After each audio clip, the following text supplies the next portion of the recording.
Hello friends, this is Chandrakant from Akul Mac Technologies and welcome to this edition of our tip section.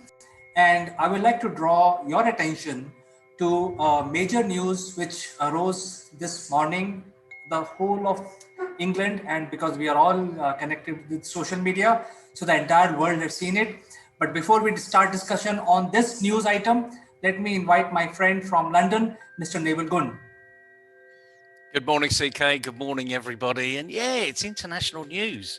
It was a highlight on BBC Breakfast News, and I'm sure it'll be on the World Service later on today. And what is it? I sent you the link. What is it? What is the news, do you think? Well, I don't want to spill the beans, but since you asked me this question, I can tell you that there is a photograph of a person standing in a busy area, sort of a railway station or a bus station, and he's got something written on a placard which is hanging from his neck. So, but I leave it to you to explain it. Well, it's really simple. What we hear today is there are no jobs. And even if there are jobs, what's the point of applying? Because there are so many people applying for jobs. And I go online and I put my CV through and I'd never get a response. When they do a recruitment fair, I turn up and I never get a response. We hear this all the time, and everyone says, oh, it's COVID, why bother? The point is, if you want a job, you need to go and get a job. It will not come and land in your lap. You need to network with people. You need to do something that other people perhaps aren't doing. So the common thing that people do today is they go online and they're trawling through all of the job sites and they're just applying, adding their CV that they've spent perhaps a couple of hours working on, and they just send it. Is there any reason? Is there any wonder why you're not getting a response? Because you're just a Me Too. You and I talk about Me Too businesses all the time. You need to be different. You need to be doing something different to get someone to think, actually, this is a person I want to interview. Not give a job to, this is the person I want to interview. And this person you mentioned that's got this placard, he was dressed up in his normal livery that he wears. He was on a cruise ship for many years. Very senior position, and because of COVID, all cruise ships have literally, the cruise ship arena has condensed somewhat, contracted, perhaps even non-existent. His job was no longer available. Very senior guy, 63 years old, okay? Not 36, 63 years old. So he dressed himself up in his suit and tie, and he stood on Leeds City Station with a placard. Doesn't matter what it said on the placard, because he was handing out his CV. He was doing they call this a stunt. Why is it a stunt? Because not many people are doing it. But he wanted a job. He wanted someone to take notice. And the really good news is, not only did he land a job, not only did he get onto the local newspaper, because it's a stunt, it's something different, but he landed a dream job. He's now head of training for a chain of restaurants. So he's imparting his 63 years of knowledge, a lot of it gained in the cruise ship arena, so he knows about customer service, and he's working in a chain of restaurants. Well, what better? And this person hasn't got a plum in his mouth. He doesn't speak the Queen's English, if you like, and jolly good. He was a royal butler. That's his history. So he was really properly trained. Now he's imparting that to a whole new arena of not just the restaurant chain, but young and old people. This is how we do it. Copy me. Copy me, you'll get it right. Well, it's a fantastic story, okay? But it all started with someone doing something different. And how many times do you and I talk about do something different? Well, the inspiration that I'm getting from this story, Naval, is that you have to shorten the curve. When you're trying for a job, you are, as you said, Me Too, and you are lost in the ocean of thousands of applications. Many years back when we used to advertise, like 20 years back, and there used to be fax machines, and we say that, hey, we need this kind of person to be employed with our company. The fax machine used to fail, after 50,000 CVs. And there is a human limit to how many CVs you can see, because the fax keeps coming and get piling up in a trash box. So you pick up the first maybe 200 CVs, and rest 48,200 will go to trash. So that was a thumb rule. So only the first 100 or 500 CVs will be reviewed by the company, and rest of them will go in the trash box. So I think that is a thumb rule. You are actually doing it faster, better. So this person who's a well-trained, well-traveled, uh, Victorian English speaking, from nice pedigree, he's 63 years old, and he has shortened the curve. He has taken his message directly to the HR director of the company who has hired him. Absolutely, he's shortened the curve. And the thing is, right, there is this phrase, right, the early bird catches the worm. I'm not quite sure whether it translates in India, but in other words, if you get up early and you do things early, then the worms are there. Your food is available. Breakfast is there. Go and get it. And the point is, go and get it. So the advice we can give to people today, okay, your fax machine, the first 500, and that's it, blocked off. So the early bird caught the worm. The one that literally took action early may not have been the best candidate, but it was the one with the right attitude. And I bet the first 10 you looked at more closely than the 490 that followed, because they were the first. That's the type of person you want to employ. And hopefully they've got the right technical ability that you can mold to be that great employee. So what advice can we give to people today? So based upon that inspirational story, what would you say, CK, to someone else that's looking for a job today?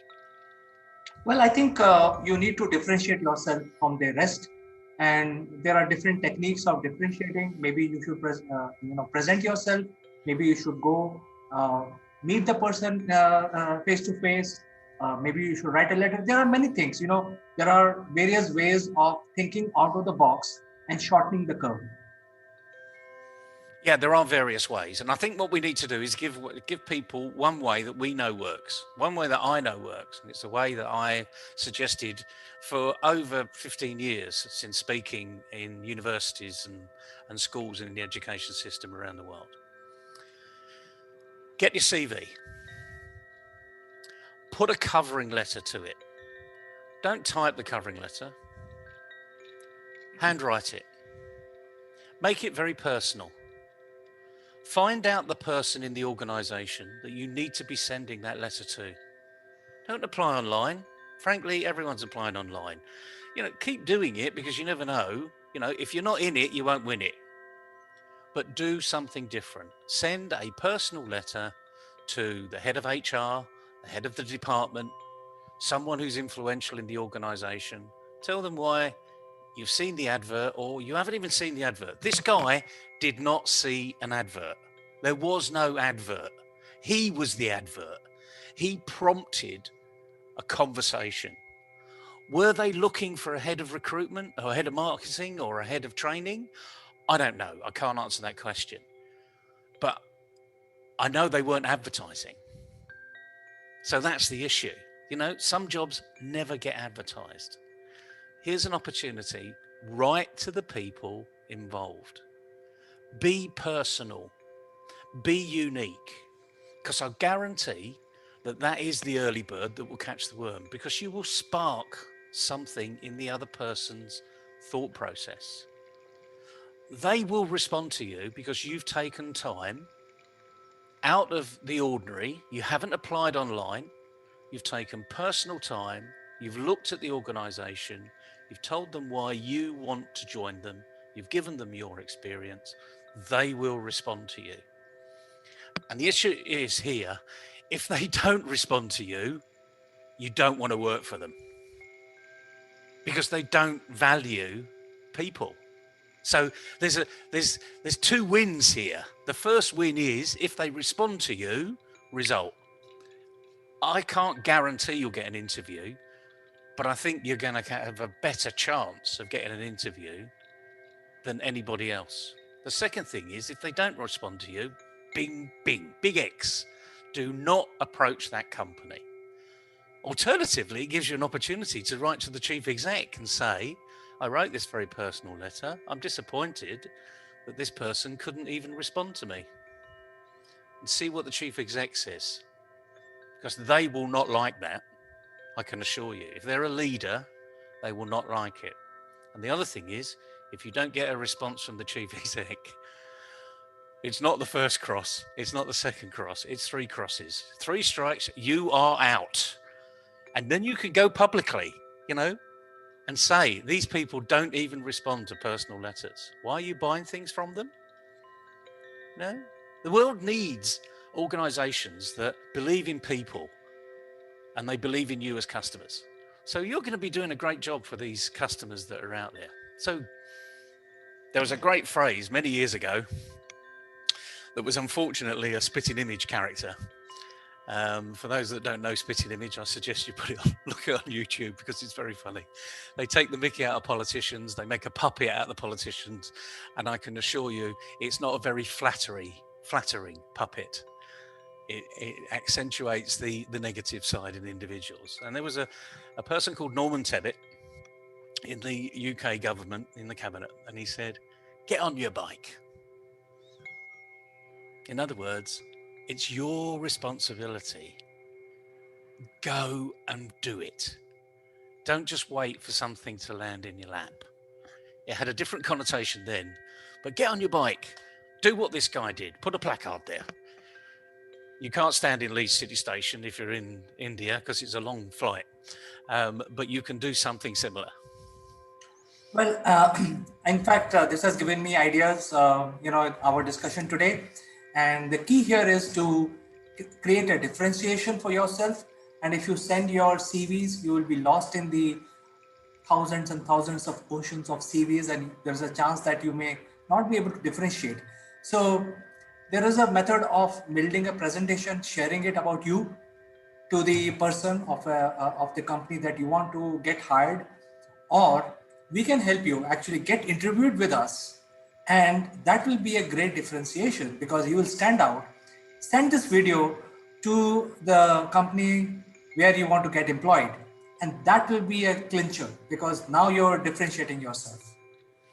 Well, the interesting thing is we are doing that in a competition, as you well know, in the SOTI Awards. It happens to be Wednesday, I think. Yes. So normally we would have done a SOTI Wednesday, but this is the SOTI Wednesday. It's the Speaker of the Year Awards. And the thing is, here's an opportunity. Get involved. Your video will be in front of thousands of employers around the world. And someone will employ you, just like this guy stood on Leeds City Centre, right in the middle of the railway station with a placard. We're doing the equivalent for you. We're not making it hugely easy because you've still got to do all the work, but we're giving you a platform where it can go. So rather than stand on platform 9 of Leeds City Railway Station, you can sit on our platform. There's a bit of a plug that we didn't even think there was coming out of today, but it is about uniqueness. It is about you selling yourself. And a lot of people don't know how to do that. But frankly, this person at 63 years old did something different. Why don't you? Absolutely. Don't give us excuses. Absolutely, Naval. I think this is a very good message that, or a tip we are giving to a lot of people in the industry. They have to differentiate themselves. They have to find out the ways of doing it. Thank you very much for giving your time to us today. I think this tip will be very useful for a lot of people. I hope so. Early bird catches the worm. Don't have an excuse. Get out there and do something. Thank you so much, Naval. You have a nice day. We will catch up tomorrow. Yep. See you tomorrow. Bye, everybody. Bye-bye.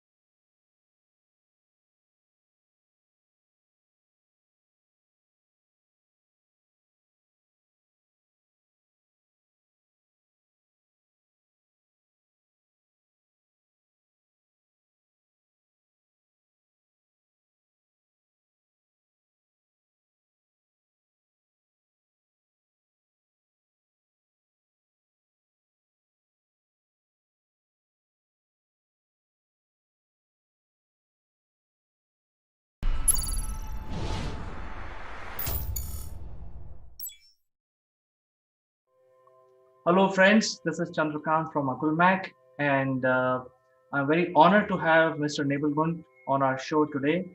Naval is chairman of Mindfit Limited UK, and we have tied up with him to bring the world best leadership program. And today he will tell us about how to come up in life while working under pressure. So, Naval, welcome to the show. Good morning, CK. Good morning, everybody. And we've all had pressure on us at one time of our life. Students have pressure all the time. Students are under pressure at the moment because most are working from home. They're not seeing their teachers on a regular basis. It's all digital. They may be in a household where there are two or three young people around them and they all want to use that PC at the same time because we're not all inundated with a PC per person, especially in large families. So the pressure's on, the pressure's always on. So, working under pressure, CK, have you ever worked under pressure? Well, I got used to this pressure, Neville, maybe, but I think there could be more pressure on me. I'm not having so much pressure. Well, I think the interesting thing is, and a lot of people are now going to say, I don't believe that. Okay, so I'm going to tell you what people will say when I say the next thing. You actually create your own pressure. You put yourself in a pressurized position because we're not very good at managing time. So here's, for instance, okay, you've got young children and they've got homework to do. Do they diligently go away and do their homework? Or are they on the PC, on the Game Boy, playing their games, watching Netflix, pushing homework off to one side until you turn around and say, you've got homework to do, television off, go to your room and do your homework. So what happens? Are they brilliant students and go and do the homework without you telling them? Not at all, Neville. In fact, they're not doing their homework, and the You teachers. kept a straight face there, CK, and I was actually wondering what you were going to say, but no, they don't. And the thing is, they're making their own pressure. They know that they've got homework to do, and we all know what we've got to do. And in business, there's this. You can even buy these pads, and at the top it says to-do list. And the list goes on and on and on and on. I'm sure you've had this from time to time, maybe in your career. And you keep writing things down. Then you flip the page and you write a few more things down. And then you think, well, I'm getting to the third page now. I'm not going to do that anymore. And you put it to one side. And that to-do list ends up being a to-do list. But when are you going to do it? And the thing is, the longer you put it off, the more pressure you're going to be under. Is it a classic example? I mean, I know most people are in lockdown currently, but if you've got a Zoom meeting, okay, do you expect your clients to turn up slightly ahead of time or on time or late? Well, my expectation is to all the people to turn up on time and not definitely late. They should be on time. Okay. So we're even in this digital world, okay, and we're in Zoom, and we've not had this discussion before, so this is an interesting one. Do people turn up late? About 50% people turn up late. Um, So but not too even when it's Zoom and they haven't had traffic and they haven't had to negotiate, other people on the road, and they haven't had to time their train journey or get the flight or check in or leave their hotel on time, 50% don't turn up to a Zoom conference, digital conference on time. Interesting, isn't it? And I would think that's probably the same for most people. But immediately you put yourself under pressure because now you're late for that Zoom meeting. The likelihood is, if you're a busy person like me and like you, you've allowed a certain amount of time. And if you're smart, you've allowed more time than you think it might need. But if you literally have got your appointments back to back, you're going to be under pressure, because it's going to be coming up to the last 10 minutes of the conversation, and you know you've got to go in 10 minutes. But the thing is, it's really interesting where you are, and you haven't given yourself enough time to make that communication, that conversation count. So what happens? The likelihood is you run over. So you've run over the first, you've got late there, you've now run over this one, and let's say you run over this one by half an hour, and all of a sudden you're putting yourself under more pressure. Now, I don't believe anyone listening here is going to disagree with me, because most people are going to say, yeah, you're right. Yeah, I do that all the time. So the point is, now what we need to do is to work out how not to work under pressure. In other words, don't put yourself under pressure. But when you are under pressure, how to cope with the pressure. So there's two different things we need to be working on. And if you're like a lot of people out there, when you get under pressure, your work declines. The quality of your work declines. Therefore, you're not putting in your best effort. There are a few people, and I'm one of them, that actually love working under pressure. I love working to tight deadlines. Not that I'm lazy, not that it's the only time I do my best work, but I can feel the adrenaline moving, you know? And you and I have been working on a few things over the last couple of years, CK, and you know that when we get to that, final point, we've given it our best, despite the fact we've worked up right up to the last minute. But the majority of people will not be able to give their best because the pressure will take over. You will feed the pressure, and you're constantly looking up at the clock. Am I running out of time? And while you're doing that, the brain's not being the best it is on the project you're currently working on.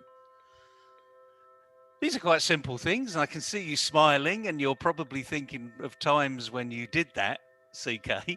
But we all do it, don't we? We all time watch, oh, have I run out of time yet? Yes, it's very funny that you mentioned to-do list, Neval, because this is exactly what happens to me, where you make a list and then you throw it out after a week because that to-do list is now stale. There are other things on the plate, including those which were listed on the to-do list. So now the list is much bigger, the pressure is mounting on. I think we all deal with that, and year on year, day by day, month on month, we actually handle this.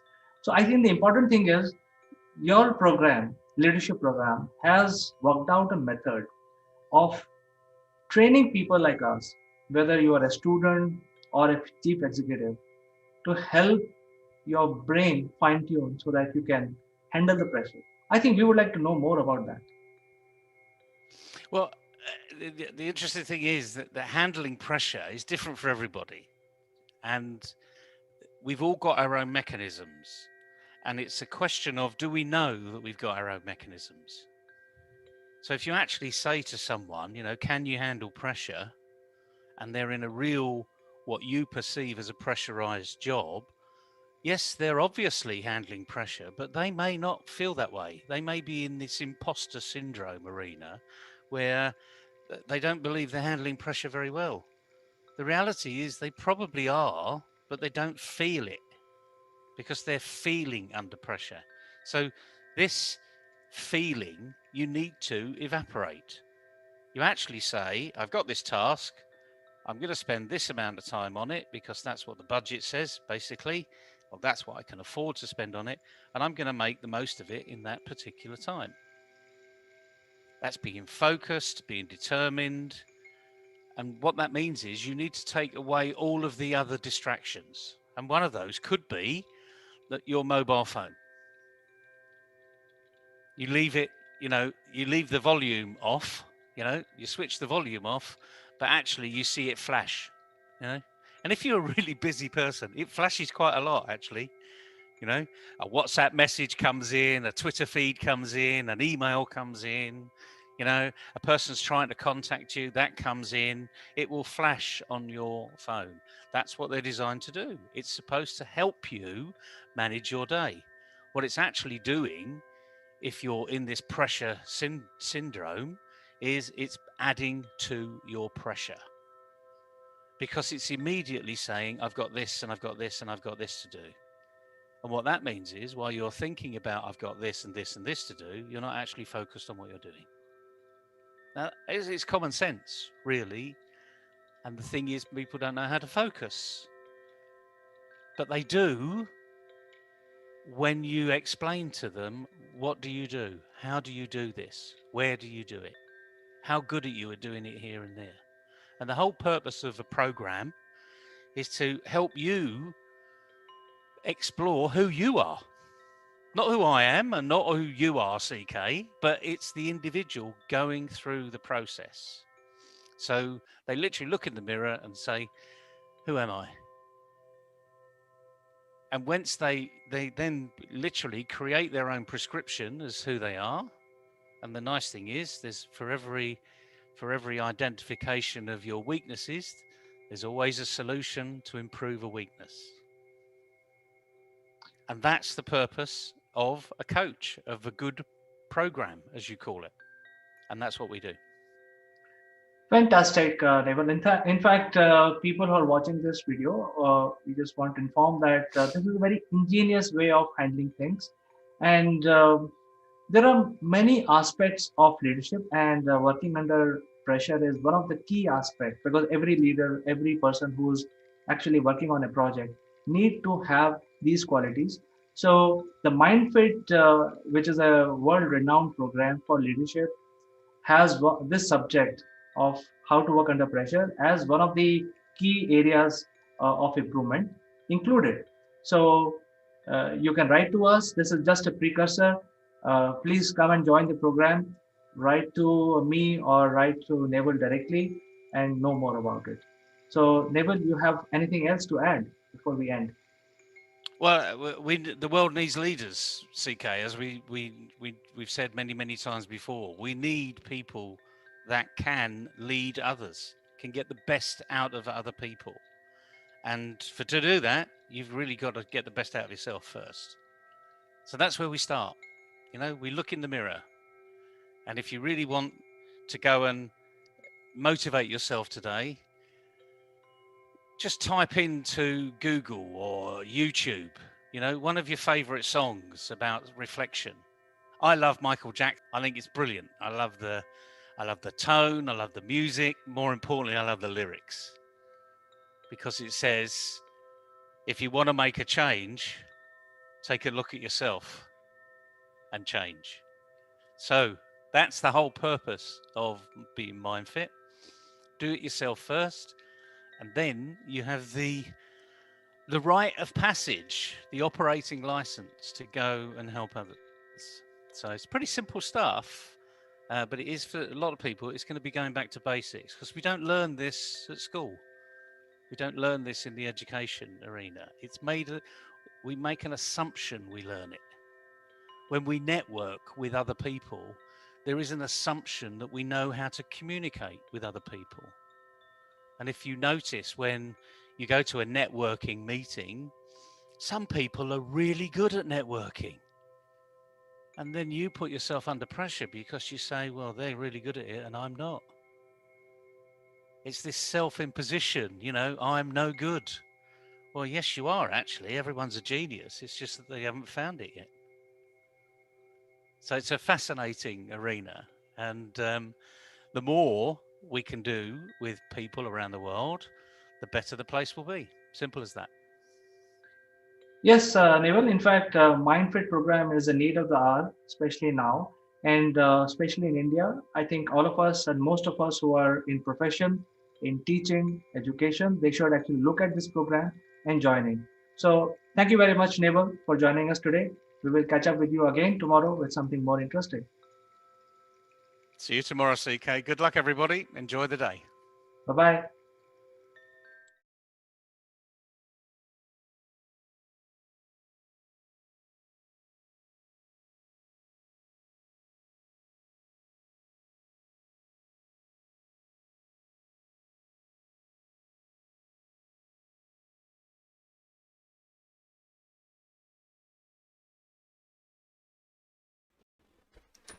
Hello friends, this is Akul Mac Live and my name is Chandrakant. Today we will discuss about how to have a pragmatic approach towards partnership. It is very important to have a very well thought strategy around partnership, especially now when we are forced to have a lot of partnership within our country as well as across the borders into multiple countries. So we will have a very distinguished guest joining us to discuss this subject. He's joining us from UK. I will take a short break and join back with my guest. Don't go anywhere. I'll be back in a moment.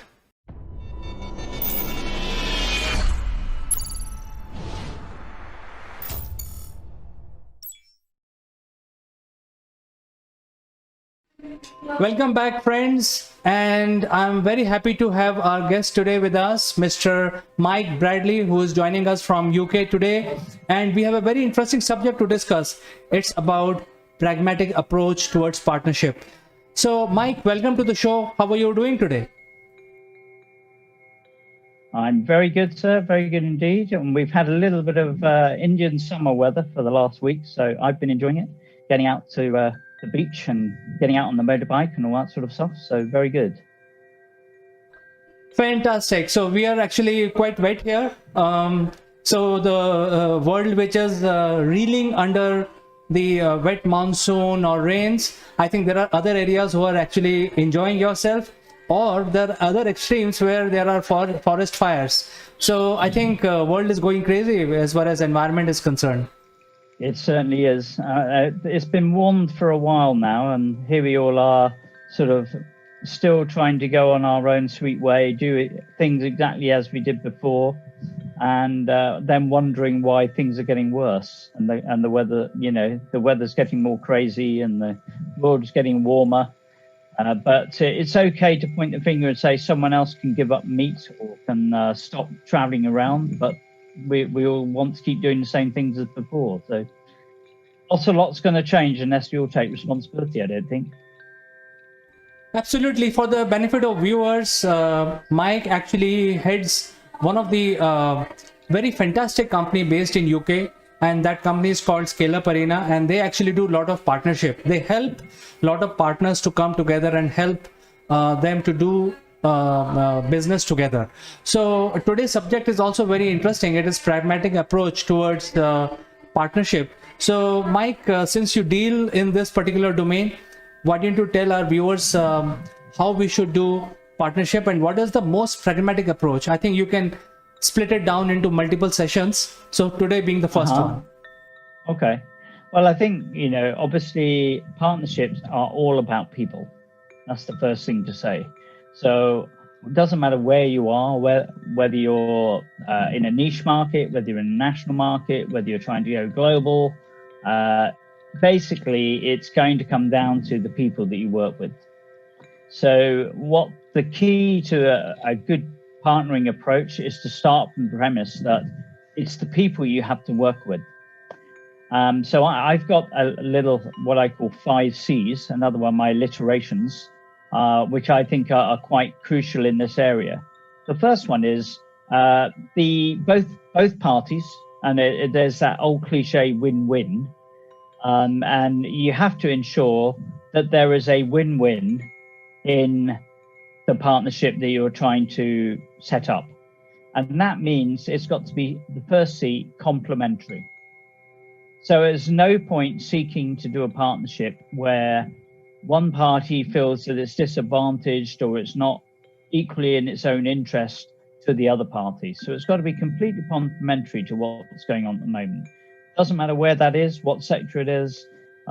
It mustn't be seen to be competitive, and it's got to be seen to be helping to do the existing business plus incrementally add something extra.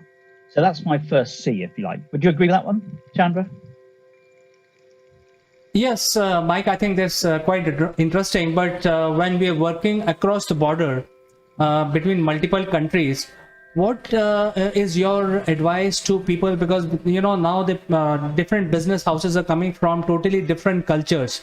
Sometimes cracking a joke is accepted, but in other countries, you know, when you talk business, they are very, very serious. So how do you handle this? And I think today's subject is pragmatic. So how do you handle this situation pragmatically? That is my second C, culture. Now, what you have to do is be aware of the culture in which you're trying to trade. Setting aside, and there's that old expression, separate the people from the problem. So what you're doing is you're supplying a solution to a problem. Doesn't matter where it is. But you cannot separate the people and the culture of those people from trying to sell your solution and solve the problem. So you have to recognize that the norms for the culture you're working in are going to be different. The traditions, when deals are done, are they done, you know, over breakfast meetings? Are they done at lunch? Are they done purely on a pragmatic, purely professional, non-personal basis? And so you have to be able to understand those cultures. So in order to work with the culture, the most sensible approach is to work local. So you can have your product, supply it into the market, but work in conjunction with local delivery partners, because they are the ones who are going to understand the people, know the cultures, know whether you should offer a mango lassi or a pint of lager. You know, all those sort of things are really important. So culture is the second C. So I'm glad you picked me up on that one. So that's my second recommendation, is you're culturally sensitive and you work in a complementary way with the local culture. My third C is communication. So what you have to do is ensure that there is good, clear, open lines of communication between you. That the objective, the product, the solution has a very clear definition, what it is, why it's important, how it's delivered, and most importantly, who it gets delivered to. And you've got to very clearly ensure that the messages that go with the product fit the culture and fit the communication of that culture. Because we could, you know, and I think we see this between India and the UK. Sometimes the sentences that we put together in the UK aren't quite so straightforward when they're translated into the Indian culture, and vice versa. So it's very easy to misinterpret a sentence. So we have to really ensure that the communication is crystal clear, and what the proposition is and how it benefits and the deliverables it gives are clear in the culture and the language of the partner you're working with. Well, Mike, I think that is for sure very important point that you have mentioned today. But sometimes, you know, people don't have that exposure, you know, to get these 3 C's, learning on these 3 C's that you talk about. And these are, I think, the starting point of any partnership. What they should do, are there any books, or is there any help available where people can learn? I mean, for example, India is okay, it's not very bad. But if you go too further east, it can be really, really, you know, really bad, even for Indians, because we don't understand Japanese culture, we don't understand Chinese culture, Korean, what they like, how they sit. When you're walking and not looking at them, does it mean anything? Does not mean anything. So we don't know. So I think we can be cool between UK, US, and India, where we don't care about these things, but then there are other people who actually care about these things. So is there something like this available? And you already mentioned that we work with a local partner. I think that is one stopgap. But then again, how do you handle the local partner also? Because the local partner will also be from that country. So I think that's a challenge. You know, how do you handle this whole situation? Yeah, I think there's, and that comes down to the fourth C, funny enough, which is contacts. So what you do is you're establishing the contacts within the partner. You probably need to identify the person who's going to be your inside sponsor, your inside contact person. You build up rapport with that person. You then start to understand how each other work and what the solution is and how it's delivered. But also there are, if you're going to, shall we say, a very different culture, there are training sessions and there are online courses that you can take to say, if I'm going to do work in Japan, what do I need to understand? And there are courses for that sort of thing, and they're all online. It's very easy to get familiar with, say, the executive level approach, or how people interact with each other, how contacts work, how you trade, when do you ask for the order, or do you not ask for the order? Do you offer something else? And then they say, oh, yes, I want 3 million of those. And you say, yes, fine. So again, it comes down to contacts and building rapport. It's all about the people. At the end of the day, it's between two people that the deal's going to end up working. So we have to be adaptable. It's something I think you can learn. It's a form of, I suppose you could call it cultural intelligence as opposed to emotional intelligence. So I think you can develop cultural intelligence. The more you travel, the more you work, the more you realize that there are a lot of similarities between people across the world, and there's fractional changes that are important, that differentiate the different cultures, and you've got to be sensitive to those, be open, willing to learn, etc. And then, of course, the final C is clients, because ultimately, to make the partnership work, you need to actually identify who are the best clients to go after with that partner. And because of focus, resources, objective, which I believe is productivity, performance, and payback, what you have to do is you have to work with the local teams, the local executives, the local sales management, and say, well, okay, let's look at your client base. I don't want to talk to the 80% of clients who do virtually nothing with you. Let's focus in on the 20% of clients that are your best clients. Now let's pick 1, 2, or 3 of those, and we will go and talk to those clients together. And initially it's like, I will do the pitch because I know my product. Over the course of time, you'll get the hang of it. And then you can start using and telling people about the product as well. Because initially there needs to be a lot of support around the solution, how it deploys, etc. And this can be a future session. We can talk about the 4 pillars, and we can also talk about how you accelerate the growth. But it comes down to clients, comes down to focus. Don't try and talk to everybody because you're not going to win that. The short-term opportunity is to break into the biggest clients where they know your partner, and your partner walks in and they're the trusted advisor. And when your partner walks in and the CEO of the client says, or the board level says, actually, you know what, because you've walked in with this company, I will talk to you. I'm interested to hear what you've got. That's complementary with what we're already buying from our partner. And that's when things start to happen. Of course, there is a sort of a 6th C, which I didn't mention as one of the 5, but I think it's something that if you've got it, flaunt it, is what I call charm, which is the ability to actually get on with people, the way you can actually interact, build bridges, because, I don't know, for all the other reasons we've talked about, you have the ability to communicate properly with people. So I think a bit of charm comes into it as well. Well, Mike, I think sometimes asking for order can be beating around the bush always, because you don't understand, when to ask, what is the timing, what is a right process, ways, so you're always beating the bush. I think this is a very interesting subject, and we cannot finish this in, very short period of time. So we will continue our discussion next week on the pragmatic approach towards partnership with the people, by the people, and for the people.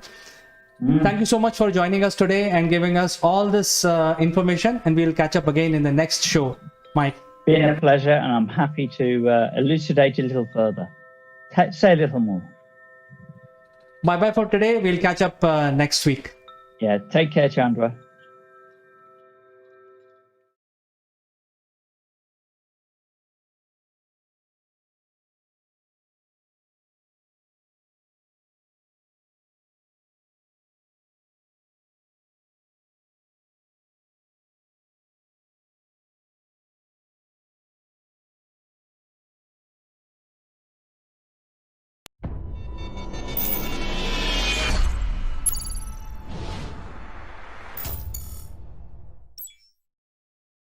Hello friends, this is Akul Mac Live and I am Chandrakant.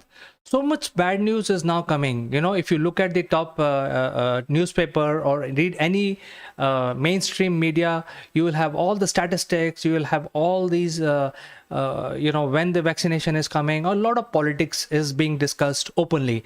So the challenge for us is, how do we keep our positive outlook? How do we maintain that, we always have a good, events going to happen beyond the horizon? How do we maintain that as a business leader? Or in fact, this is a hallmark of the leadership. So to discuss this very important subject, I have been joined by a very important, very senior industry colleague of ours, joining me from UK. So an outstanding show coming up. Friends, there is also a giveaway. So please stick around in the show. We will tell you in the end how you can claim your free gift.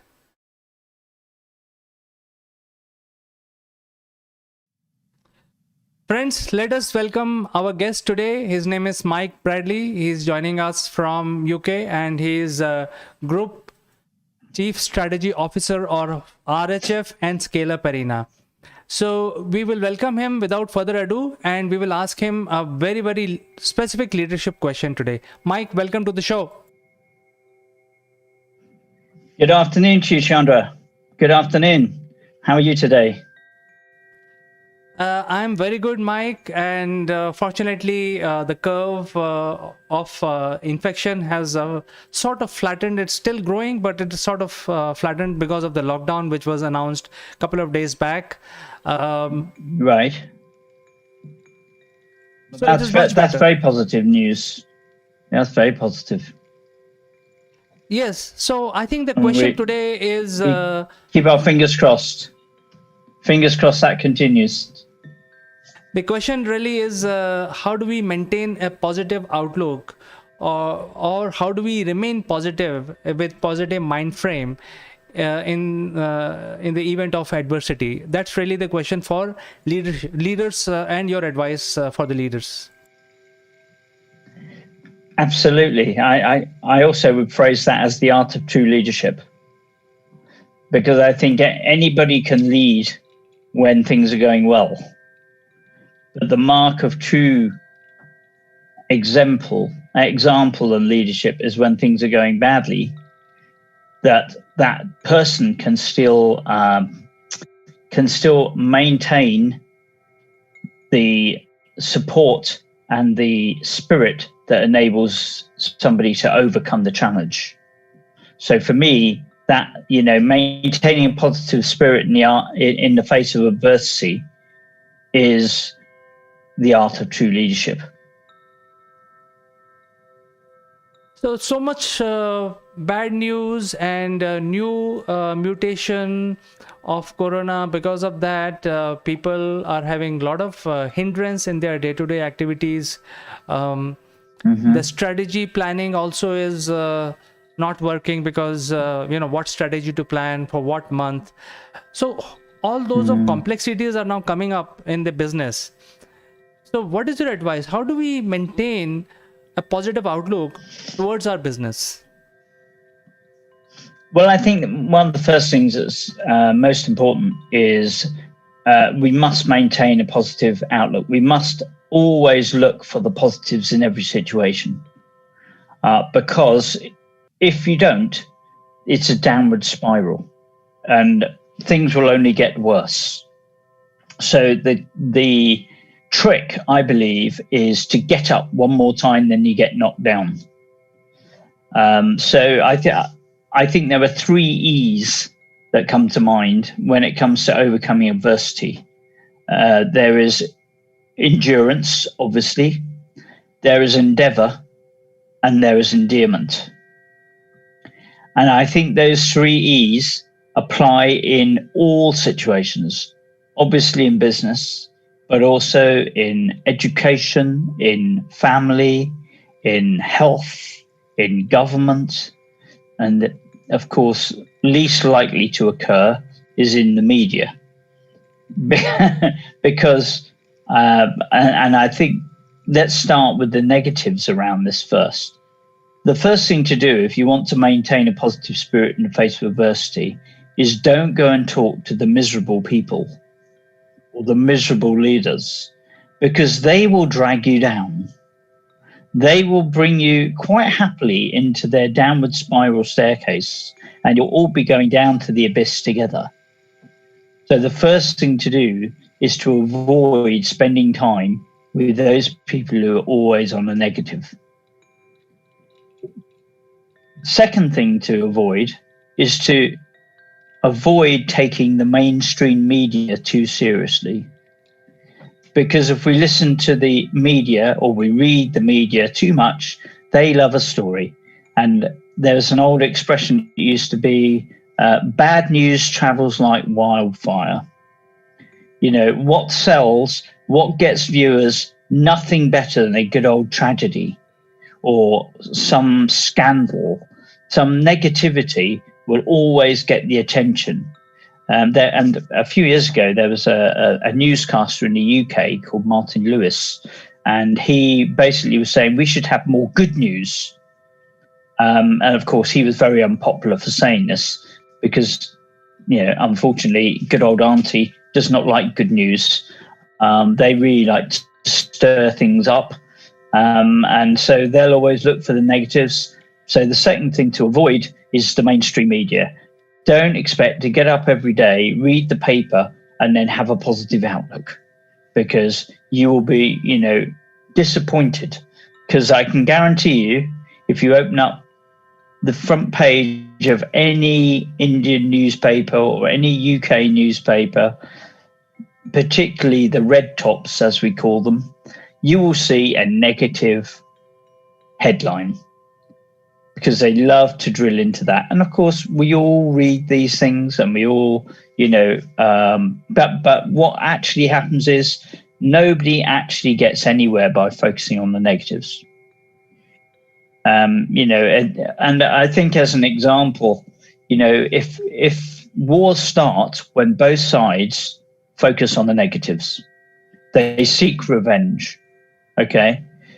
But the only way you ever resolve an argument or a challenge is to sit down with the other component parts, the other party, the other opposition, and say, how now can we solve this problem?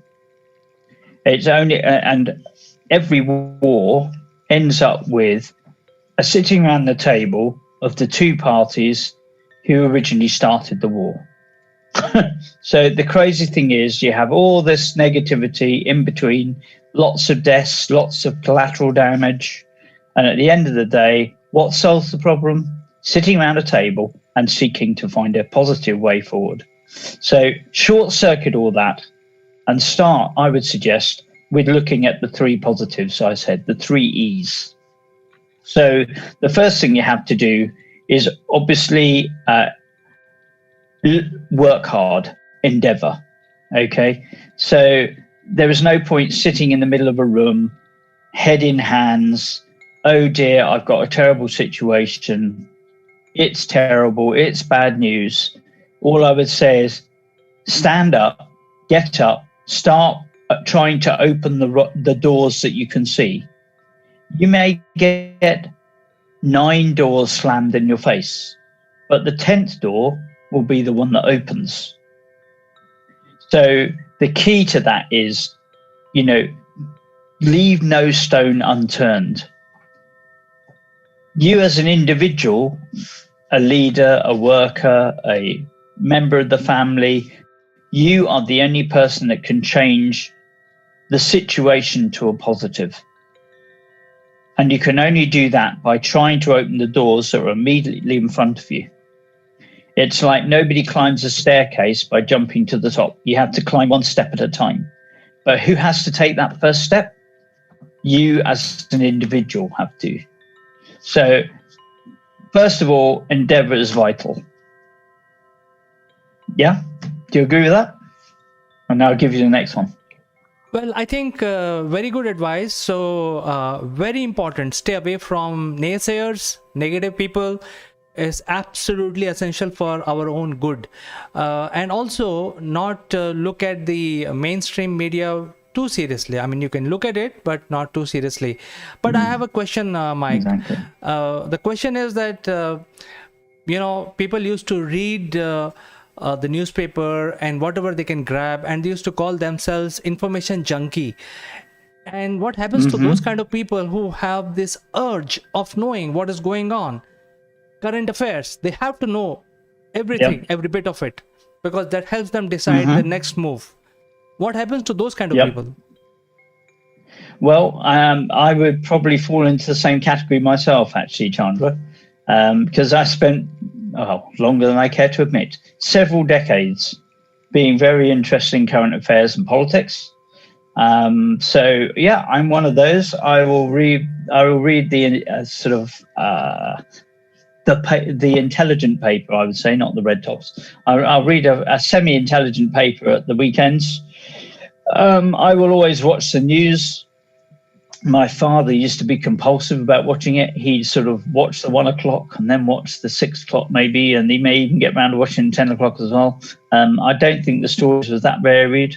Even in his old age, he didn't forget them, but maybe there was a slightly different slant, a little update. So I don't think there's anything inherently bad in following current affairs. In fact, when you're approaching these doors, we said you've got to keep banging on.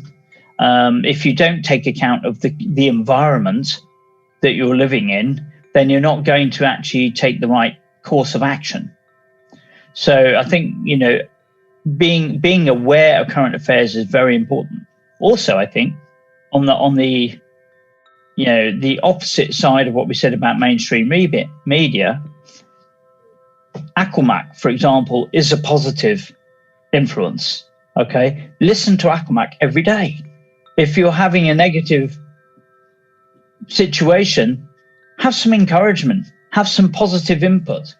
And that's, I think, you've got a major contribution to make on that, Chandra. You're a decent, positive person, and you're running this show, and everything about this show is positive. So, you could do worse than tune into this every day if you've got a problem. And that brings me to the second E, which is, in my opinion, endearment. Because actually what we need around us is not the naysayers, but on the opposite side of the equation, you want the encouragers around you. You want the positive thinkers, the creatives, the people who say, actually, what about if you tried this? Or, I know, you could work with me in this particular instance, and we could together overcome the challenge. So look for partnerships, look for joint ventures, look for people that are around you that you can build relationships with who are positive and make, the old word synergy, 1 and 1 equals 3. So find people around you who are going to actually contribute something positive in the face of that adverse situation. And that is, for me, the second vital element is not only are there the doors that you can go and open, but actually, if there's 2 of you trying to open doors, there's twice as many doors potentially to be opened. And you never know what might come from that. Because as we know, within the scale-up arena environment and within business growth environments, you don't get to enter into international markets unless you do it in conjunction with somebody locally. So, partnerships and joint ventures, having and finding those people that you can build this endearment relationship with, whether it be business or personal, will certainly help not only to maintain a positive spirit, but actually to maybe even establish a positive path forwards. So I would suggest, that's the second E, very much so. And as I said, Chandra, you're a positive person, you're an encouraging person, you're a good listener. And therefore, the show that you're producing, I believe, has a very positive contribution to make to that. And I think if more people listen to Akelmac and listen to your discourses, particularly if they are facing an adverse situation, they may get some ideas, they may be able to glean from the positive endearment and endeavour spirit that comes through the show. You can pay me later. Well, definitely this is not rehearsed, and thank you so much for giving such nice compliments. We're trying our bit to not to have any negative impact, and we always cover the positive side. We always give advices to business because everybody needs advices. We also help people in networking. So try to maintain the positive outlook. So thank you so much once again, Mike. Pleasure. And I think for me, the third E, if you like, is endurance. Okay, nobody ever said the journey was going to be easy. Nobody said that the difficulties are going to be over by, well, what time would it be for you? By 5 o'clock this afternoon. Nobody said it was going to be finishing and there would be all plain sailing from now till the end of time. However, one thing's for sure, if you give up, you're never going to arrive. You're never going to break out of that situation. So, and I think it was, I think we've used this before, but on the expression that it's never over until you've actually achieved the objective. So if there's still the opportunities there, the situation isn't finished. And even if you get knocked down, the key is to stand up again. Some people have lost everything and then come back and made a fortune. So it's never over until you've actually given up in your mind. And those three E's, the endeavor, the endearment, the endurance, they came to me as the approach that a chap called Ernest Shackleton took. He was an explorer who, in the beginning of the last century, 1912, he used to do explorational journeys to the South Pole. And on one of these, he went down to the South Pole from the UK, and unfortunately, his wooden ship got frozen in the ice. And it wasn't just frozen for a week. It wasn't just frozen for a couple of weeks or a couple of months. He was actually stuck in the ice for, I believe, it was 15 months. It was way over a year. And and he obviously had a team of people, a team of men with him on that trip.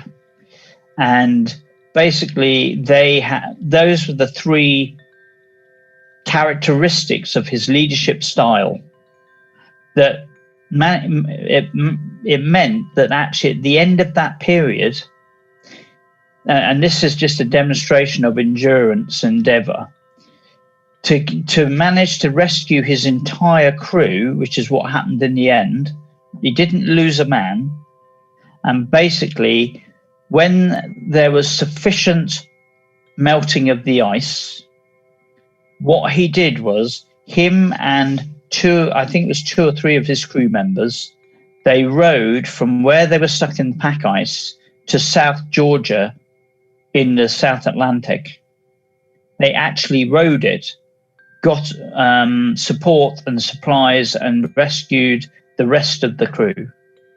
So again, if he'd given up, he would never have rescued his crew, but he never gave up. And to me, that's probably the most amazing example of leadership. If you can imagine 15 months stuck in white snow or ice with virtually no food, with virtually nothing to do. I mean, I think they used to play football, so a team sport, for endearment, for, keeping their spirits up. I'm not so much a football fan, but I think even in that context, I would have played football. I'd have probably gone for rugby, but since there were no hospitals to fix broken collarbones, football was probably a better option. But for me, that and when we're talking about how do you maintain a positive spirit in the face of adversity, how many times in 15 months you must have woken up and wished, well, I wish today we'd had some melted ice, but no, we haven't. Another day, we got to endure, we got to work, got to keep busy, got to keep eating, got to keep positive, and we've got to keep working together. And because of his leadership spirit, and for me, that is probably the best example of leadership that I can think of. And then there was, Horatio Nelson, who was quite a famous admiral a couple of 100 years ago. And just before the Battle of Trafalgar, he had a fleet of ships, and he used, and I couldn't tell you what it looked like, but he used flags to signify a message to his fleet. And the flags he signaled, and the message he signaled was, England expects every man to do their duty. And I think that's the other key, is we as individuals, in the face of adversity, have to do our bit. It's no point in expecting your next door neighbour to do it for you or somebody else to come bail you out. They've got their own challenges to resolve. Maybe they've got their own adversities. But one thing's for sure, if you sat down with your neighbour at a safe social distance and maybe had a cup of chai and chatted through your challenges, built the rapport, given a bit of encouragement, a bit of support, some creative ideas, there is much more chance that something positive is going to happen for both of you if you both sit down and, mournfully think about how bad my situation is.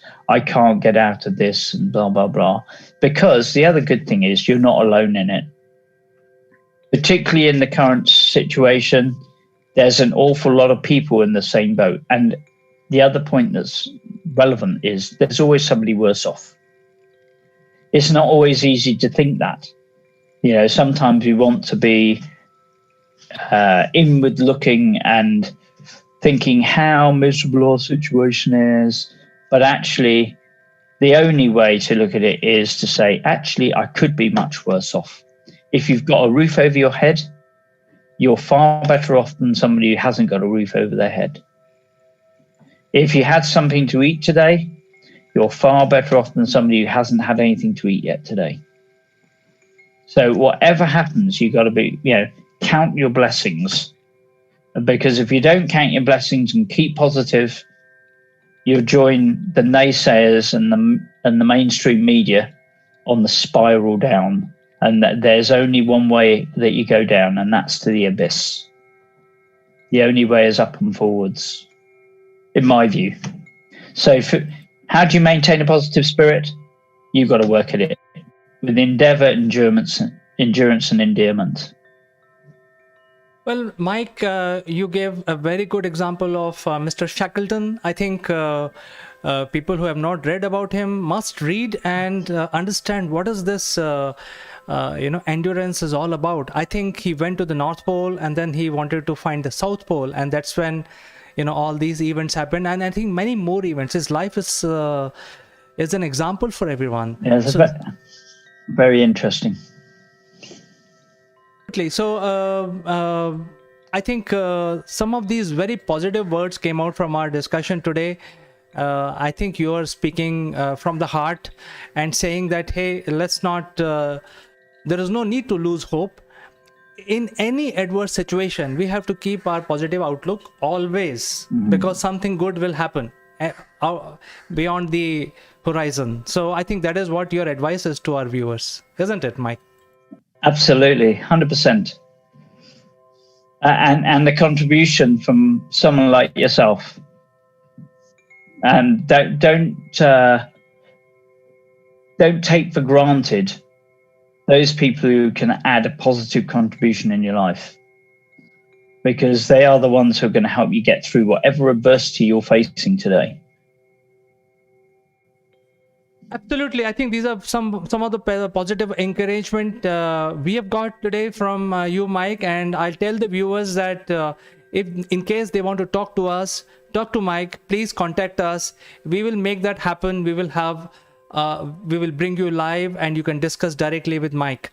So with this positive outlook and advice, I'd like to end today's show. Mike, thank you so much for finding time and coming and discussing and telling us so many good words today. It's been an absolute pleasure as always, Chandra. Thank you, Mike. And I will catch up with you again next week. Until then, bye-bye. Goodbye. We have some unique Akulmek memorabilia which will make you look outstanding. The graphics on these corporate gifts are based on the global best business practices. To become recipient of one of these gifts for free, you have to watch this video till the end and provide your valuable comments, or you can also share your experiences. The person who makes the best comment would be chosen to become a recipient of this beautiful Akulmek gift, absolutely free, delivered to your doorsteps. The winner would also get a chance to be invited live as a distinguished panelist during our next video. What are you waiting for, friends? Please subscribe Akulmek and smash that like button.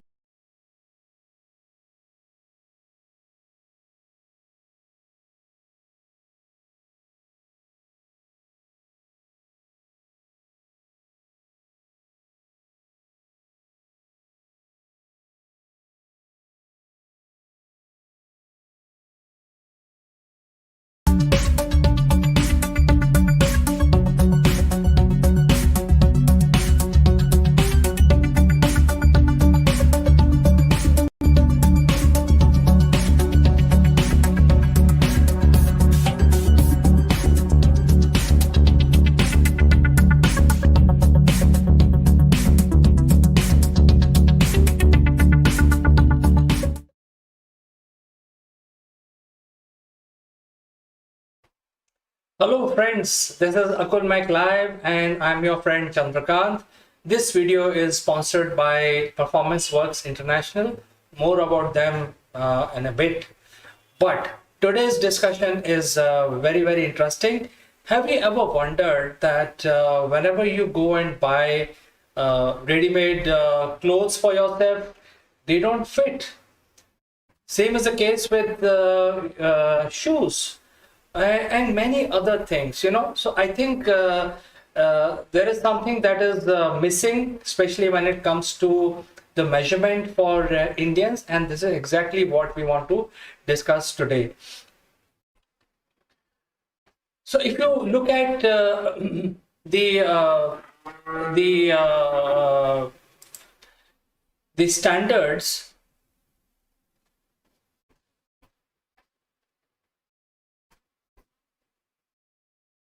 then we already know that these standards are not fitting everyone. If you look at the market segment, it is not fitting the everyone in the sense that there is no size which you can buy, because we are forced to follow the standards which are prevalent in US and UK. In fact, if you go out and see the labels as well, they will tell you exactly that whatever shirt you're buying or whatever material that you're buying is basically a US standard or a UK standard.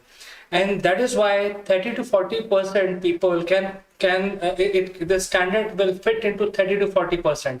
What we need is a different measurement system which is India specific, And the India specific measurement system is basically may fit up to 70% people.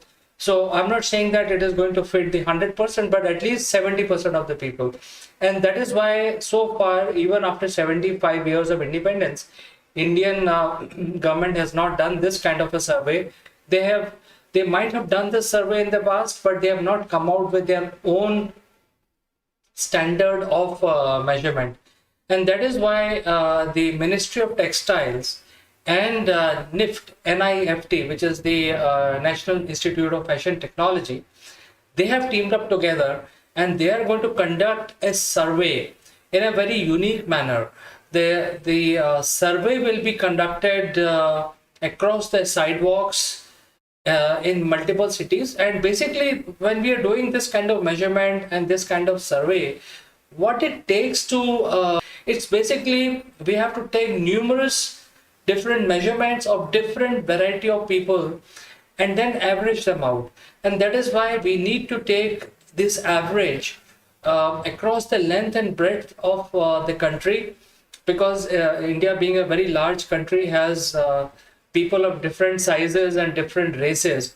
Therefore, if we have to come out with an India specific standard of measurement, which will include your clothes, also your shoes, then a lot of measurements are needed to be done. And once this survey is done, the average out of this will then form the all over India matrix for measurement across India. So if you see, how it will benefit the people, in one way it will benefit the manufacturers, because then they will basically make things which are meant for Indian population. They can very well say that, hey, my product, my clothes, my shoes, my wearable, whatever different things that I'm producing in my factory will be is being manufactured for Indian sizes. So if you can then very safely say, hey, this size will fit. Unlike the current situation, if you have a person like me will have to go for double XL, which may not fit me, and it may not fit me perfectly. So that is why it is going to benefit a lot of manufacturers who can then use this measurement to produce and to basically make sure that their measurements are fine-tuned to Indian population, and hence Indians will be able to choose whatever sizes they want to choose, and they will be very happy. So on the other side, the consumer will also get a lot of benefit, because now they don't have to follow US and UK standard. They can follow the Indian standard, and there will be a totally Indian measurement matrix. The survey is a very difficult thing, because you cannot spend a lot of time in making measurement, and it will look very odd when you're doing standing on a sidewalk and asking people to come and give their measurement. People will not come. So therefore, NIFT has devised this apparatus which will be put.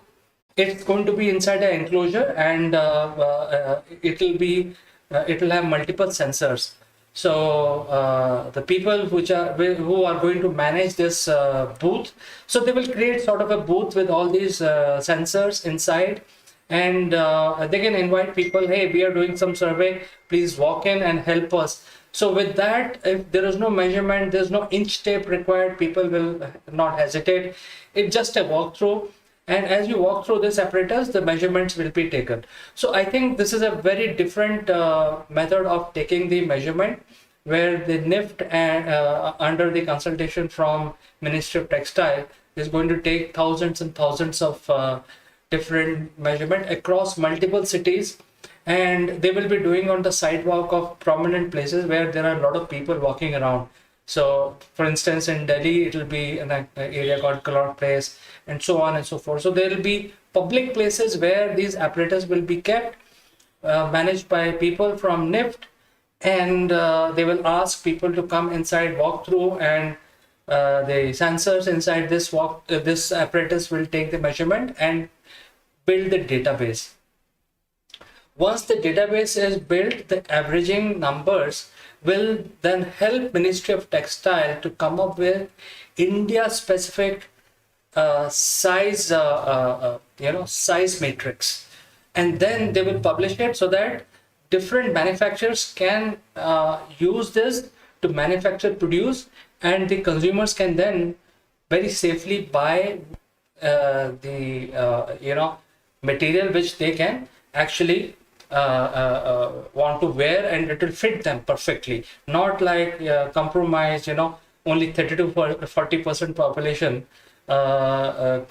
is happy right now with the US and UK standards, and nearly 60% population does not have the fit. So therefore, this will solve this issue, and I am very happy to bring this information back to you. Before I go, a word from our sponsor, and I will catch up with you next time with something even more interesting. This video is sponsored by Performance Works International. Are you ready for the challenges facing the modern workplace? Recent events have taught us the importance of transformation. Businesses now face a perfect storm of challenges. No business is too big to fail, and many are too slow to succeed. Our workforce is changing fast. We're entering a new age of empowerment, and everyone can contribute. The Inner CEO reveals how we can all play a part in making leading at all levels a reality. Written by Jeremy Blaine, an expert on business transformation and growth, it provides a roadmap to help everyone unleash their inner CEO and contribute beyond their job role, whatever their level. Traditionally, strategy has been owned by the few. Now it's time for the many to contribute. Leadership must come from a broader base. Everyone has the potential to step up and make things happen. It's a new model of collective and collaborative leadership which unleashes the power of people, enabled by appropriate technology and a supportive management structure. The book provides a roadmap for a bold new age of empowerment.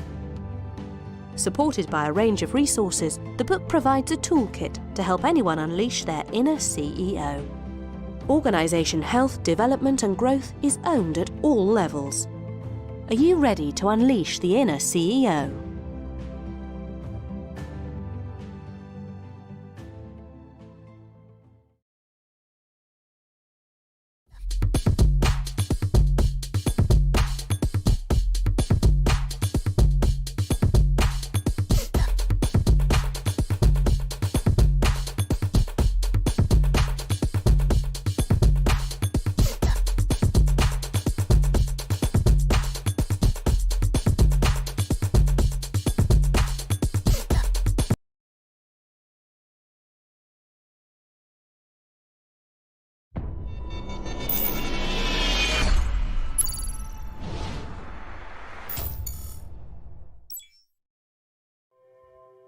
Hello friends, this is Chandrakant from Akul Mac, and I welcome you all to Legal Matters. And today we want to discuss something very specific to India. And as you know that in India there is reservations for certain category of people. And sometimes if you are in government sector, you are exposed to this. And if you're in private sector, you are not really exposed to these things. So we will invite our expert today to know more about this reservation, how it has affected us, and who is eligible. So let me invite my friend from Ahmedabad, the great lawyer, Mr. Jeet Bhatt. Thank you, Chandrakant, and I'm looking forward for this session. So, how was the Christmas holidays treating you? Well, it is good to be at home and celebrating Christmas with family, rather than going out and going outside in this COVID situation. So we are comfortable at our home. Very good, Jeet. So I think our listeners and viewers would like to know first, what is this reservation and how this impacts the society by and large, So you can just start by giving your inputs on this reservation. Yes, Chandrakant. In fact, it's a very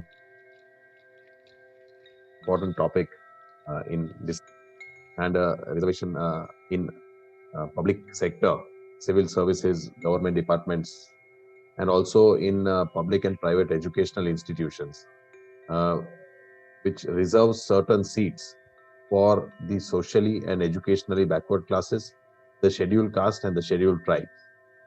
Now, basically, if you see under the Constitution, which guarantees right to equality to every citizen under Article 14,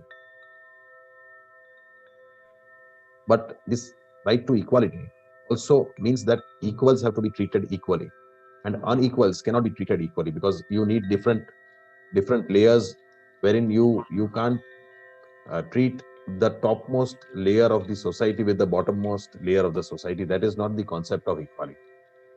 Also, under Article 15 and 16, which is also regarding the right to equality, it provides that the state cannot deny the equality of the equal opportunity only on the basis of race, caste, sex, religion, etc.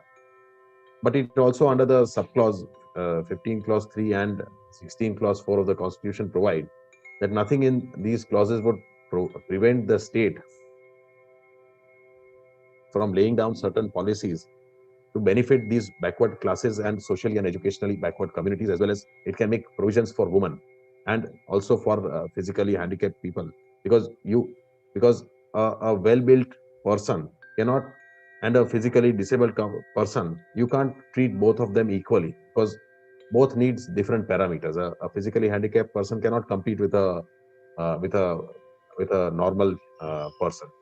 So therefore, these backward communities, these physically disabled people, even including women, they need certain measures to bring them into the mainstream, and therefore that is what is known as the right to equality. Because if we deny them these treatments, then we are not treating them equal, and we are not providing them the platform which would bring them into the mainstream, and which would alleviate their condition and bring them to the uh, which will give them the proper fundamental rights which they deserve.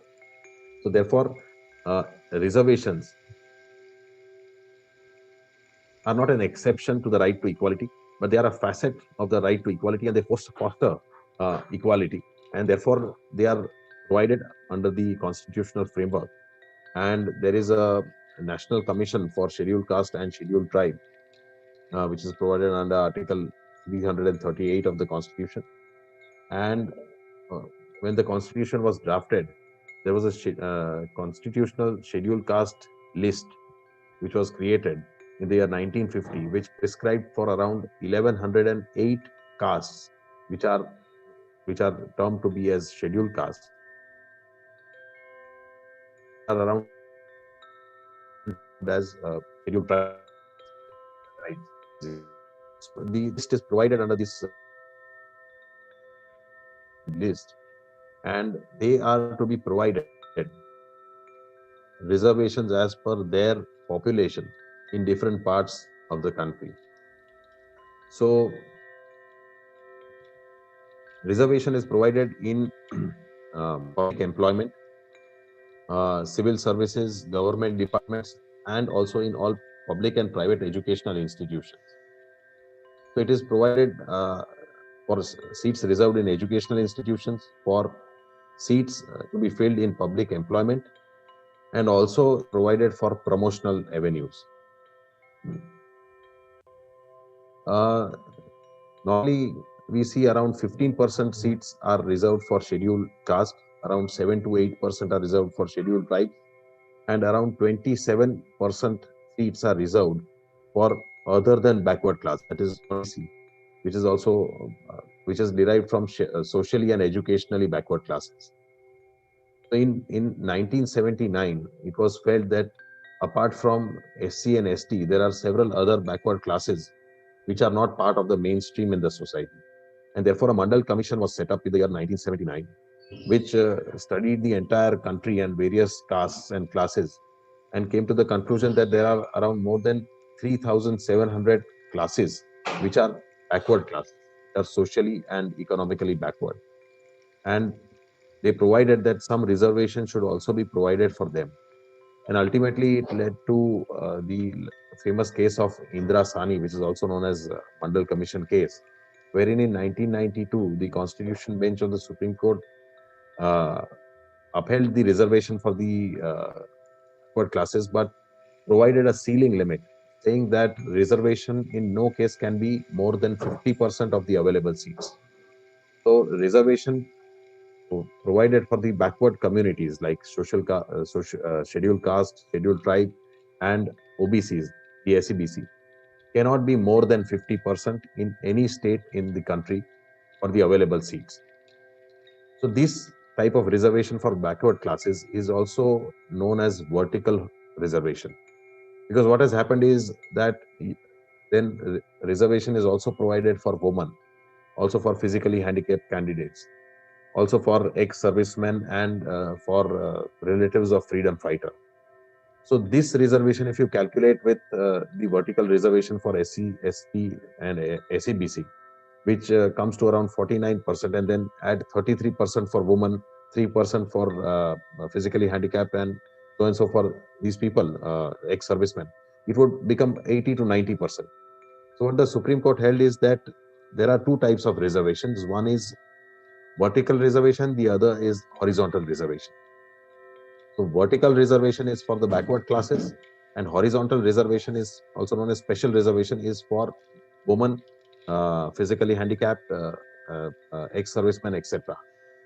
So the special reservation for women physically handicapped is termed as horizontal reservation, and it cuts across the horizontal reservation.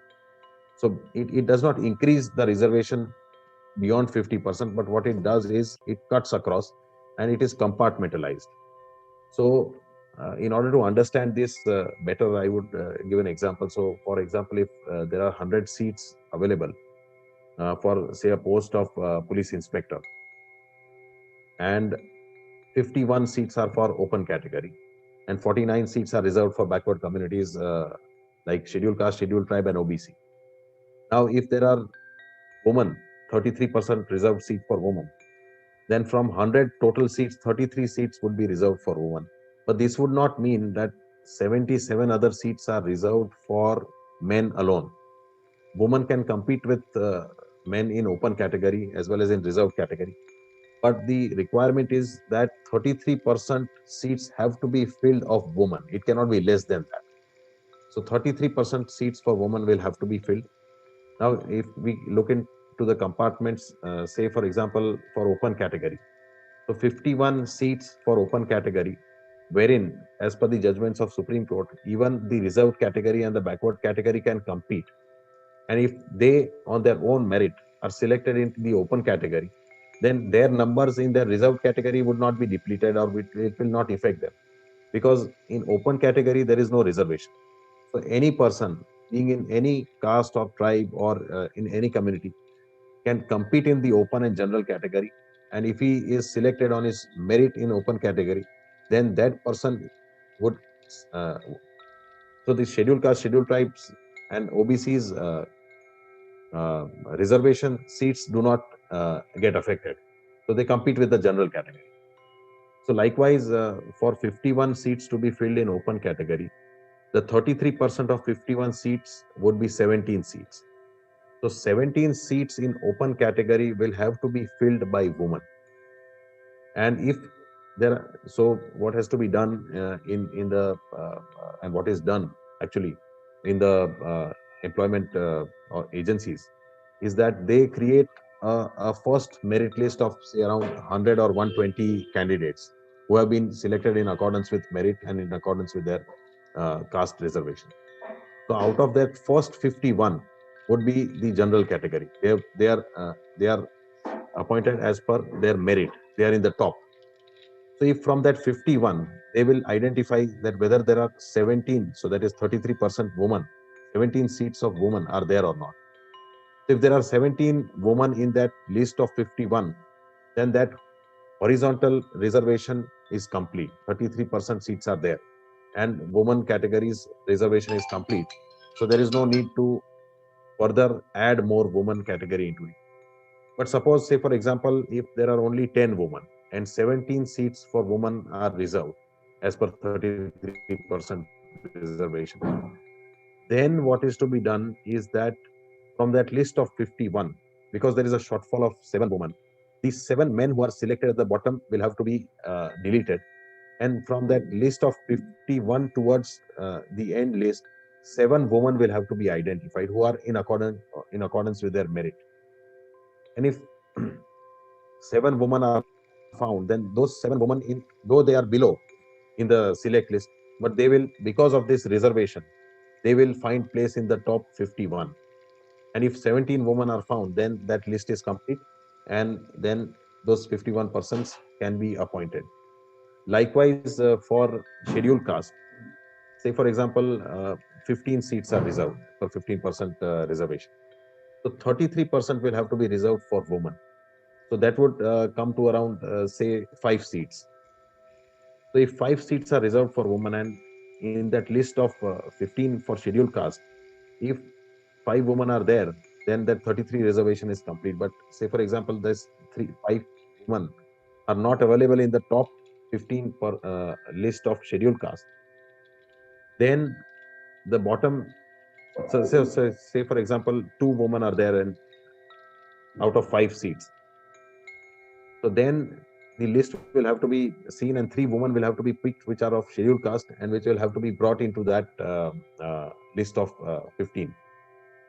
So Jeet, I think Yes, sir. you are explaining the horizontal and vertical. I think this gets quite complex, and that is a Right. challenge as a country we have. For example, you mentioned that there are more than 4,000 different caste categories which are covered under reservation. I will like to draw your attention to one aspect which is related to getting the person into the area where you want him to be. Basically, the reservation is to bring the equality among everyone, all citizens of India. That was the motive behind getting the reservation done.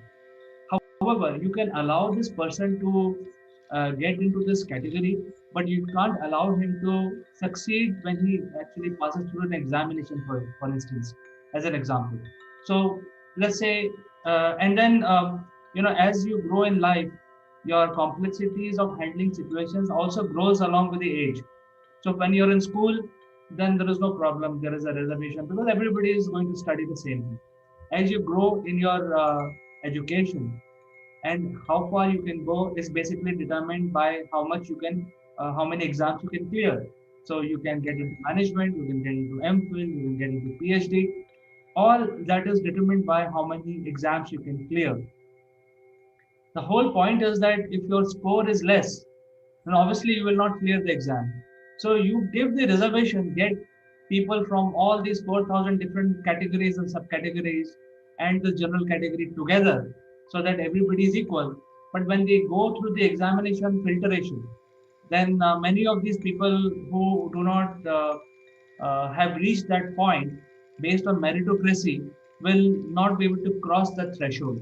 So I think, in my opinion, as a layman, I feel that I think this is not a right method of bringing equality. What is your opinion on that? Well, as you said, meritocracy ultimately suffers because, especially in educational institutions, we find that a lot of deserving candidates are not given seats in top institutions, and less deserving candidates of these reserved classes get appointed.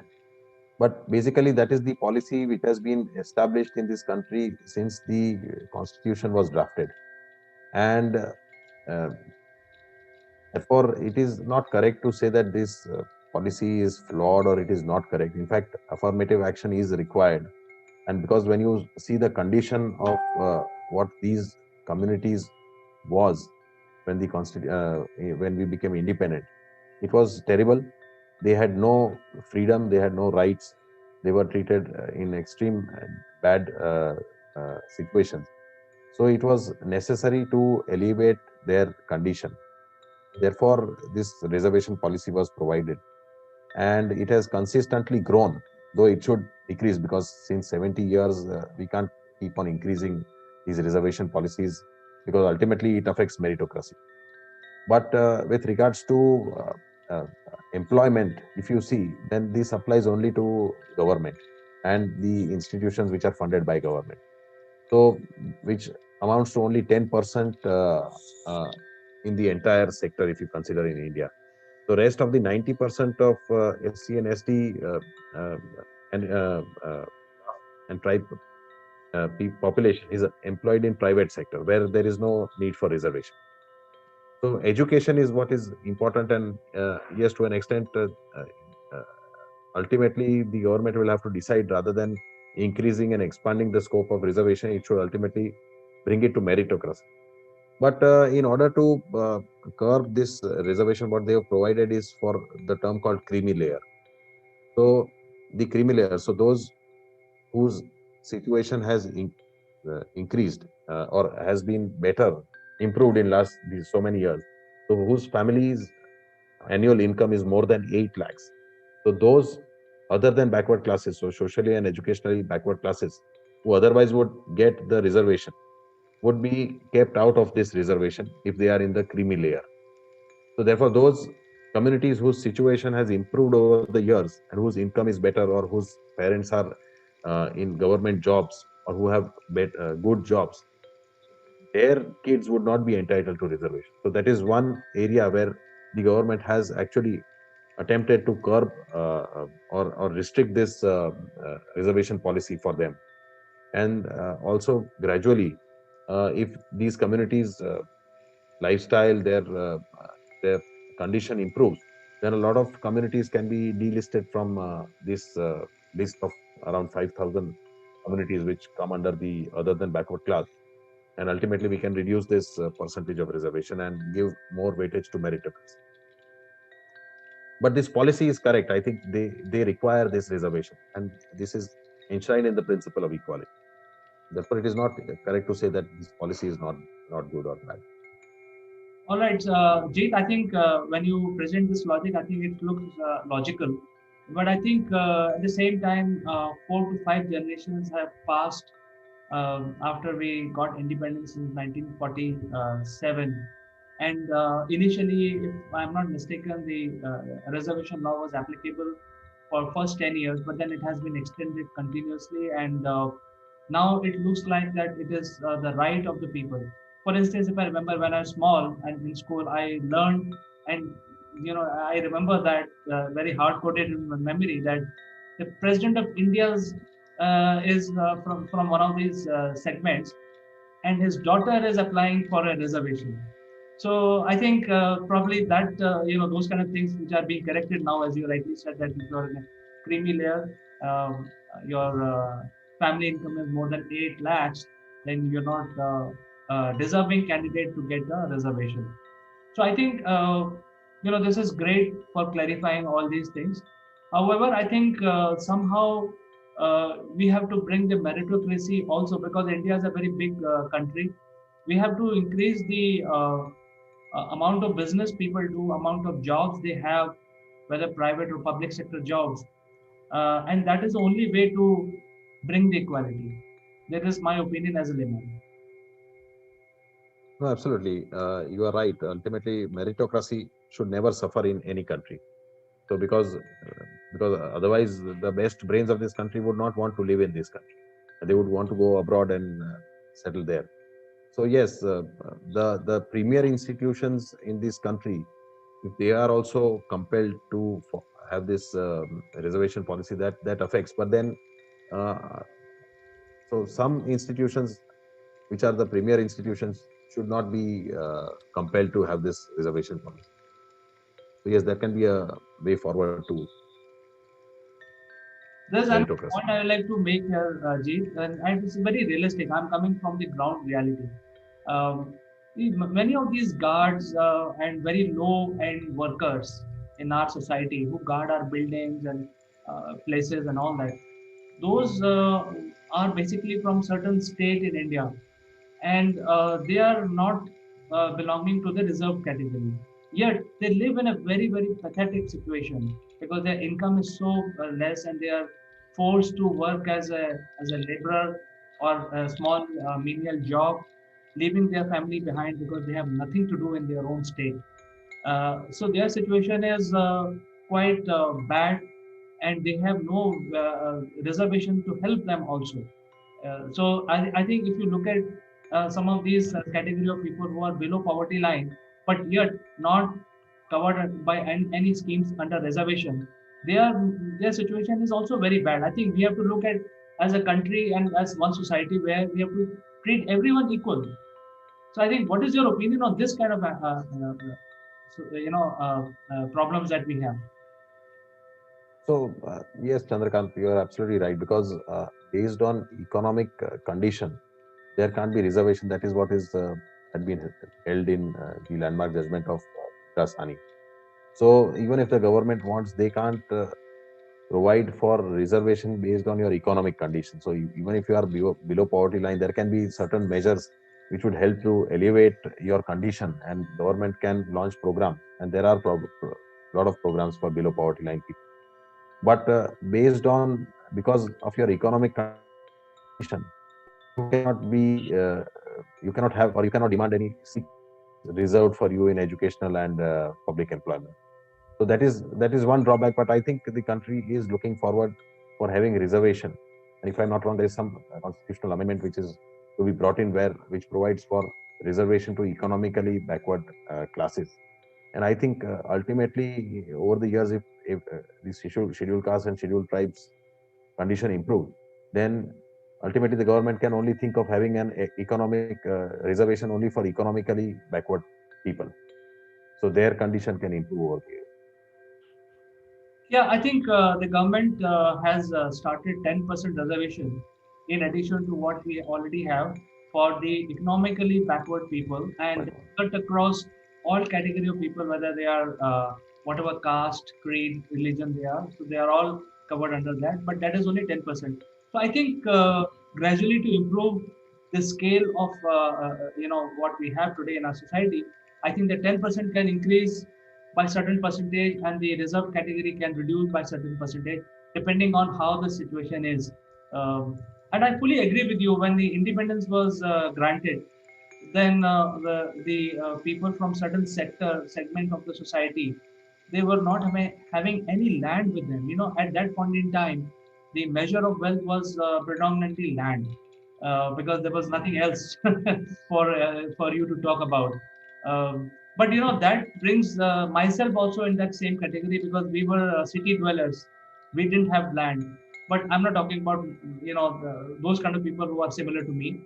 But then the scheduled caste and scheduled tribe did not have a provision to even have a land. So I think in those days the reservation was very relevant. I personally feel it is not so relevant now, because the government jobs are 10% and 90% are your entrepreneurship. That means if you are smart, you can succeed. And I can share my experience also with you, Jeet. I've been in the industry for 27 years. I've never worked for government or any public job. Uh, we have had very fantastic experience, and we don't even know who was the other person who was working for you. So I think in the private sector, nobody talks about these things, but reservation is there in the government sector. And you have any last word on this? Uh, well, you are right, and it is good that wherever you have worked, in your experience, you have not found any discrimination. But I don't completely agree that in private sector there is no discrimination, or they are not looked down upon. In fact, I think in the 90% of private sector where these people are employed, there is discrimination, and there is subjugation of these castes. So which requires some. But yes, ultimately, uh, yes, if there is, if the casteist mentality of this country goes away, and then yes, then there, I don't think there would be any such deprivation or any discrimination for them.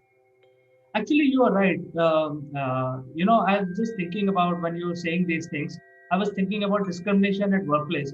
It's predominantly in certain states. For example, if you look at Tamil Nadu, the divide is so huge that it is only Brahmin or non-Brahmin. So here you talk about OBC, SC, scheduled caste, scheduled tribe, but the divide is so huge over there that it's all the top layer, and everybody else is a lower caste. So I think, but even in places like Chennai, the prominent places in Tamil Nadu, I have not seen too much of discrimination. It used to be there 20 years back. Gradually, it is going away. I think all of us, people who are educated and well placed, should not follow any discrimination of any sort or of any kind, and treat it very openly, like treat other human equal to yourself. Even if they are working for you, or if you're working for somebody, you should get the same treatment across. So I think with that, we can end our discussion today. It is a very difficult subject to discuss, but we wanted to bring this to you, to our listeners and viewers, and we welcome all inputs, because today you have heard two sides, where I am of the opinion that we should gradually reduce reservation, and Jeet is saying that we should continue with it until unless we are very sure that everybody is equal. So I think there are two sides in this discussion. Like to know your comments, and please engage with us, and we can put your comments in the next episode with Jeet. So thank you, Jeet, for joining us, and we will catch up next Thursday. Thank you, Chandrakant, for having me.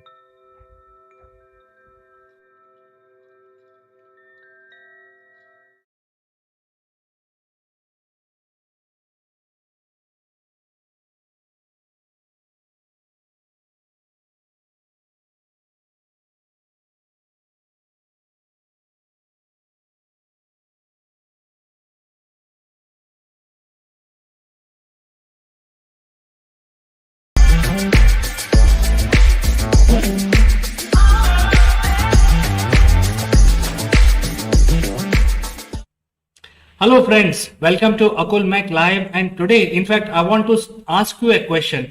Do you know which is the highest railway pier in the world? Well, this is a GK question, and the answer is it is the highest viaduct on the earth, and the height of this pier is about 139 meters from the ground, and it is situated in Montenegro in Europe, called Mala Reykjavik Viaduct.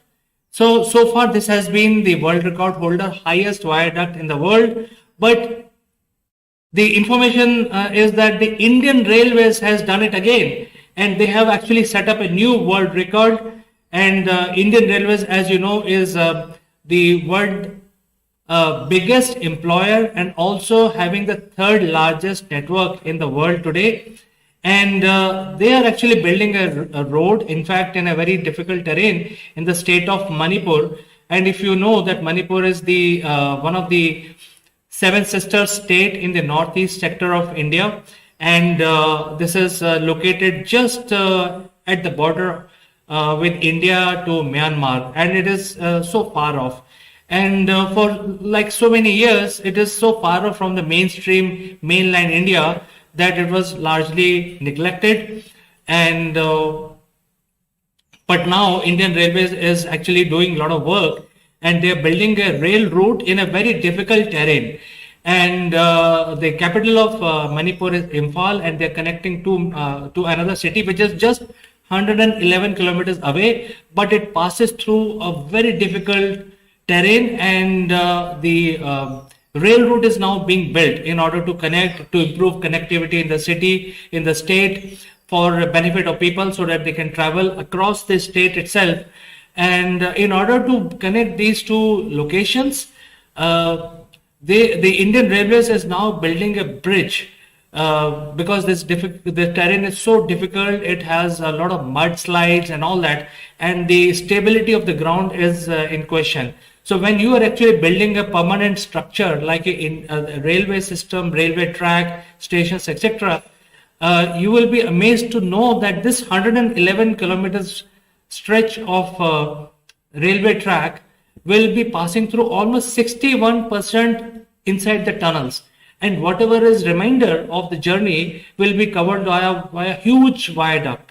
And while constructing one of the big viaduct, the Indian Railways has now built the largest pier in the world. This is soaring high as 141 meters, and this is now the world largest pier. It's setting up a new world record. And this is situated in the track area called Jirabam, Imphal, which is Imphal is the capital of the state, in the state of Manipur. And this is going to be a wonderful thing. It will be ready by 2023. And friends, actually, this is a very remarkable feat by Indian Railways, because this is something not being done for last 70 years, especially after getting independence, because the terrain itself was so tough and remote, and the construction work is also hampered by huge deluge of rains and also multiple landslides. So I think this is a remarkable feat by Indian Railways, and it's a proud moment for all of us. Please join me in celebrating this proud moment. And if you have any other information about this, other than being the world largest pier viaduct of a railway bridge, do let me know and give your comments. And if you feel proud, you can actually send those messages also, and I will read it out in the next session of Akulmak Live. And for today, I'll say goodbye, only to catch you in the next one.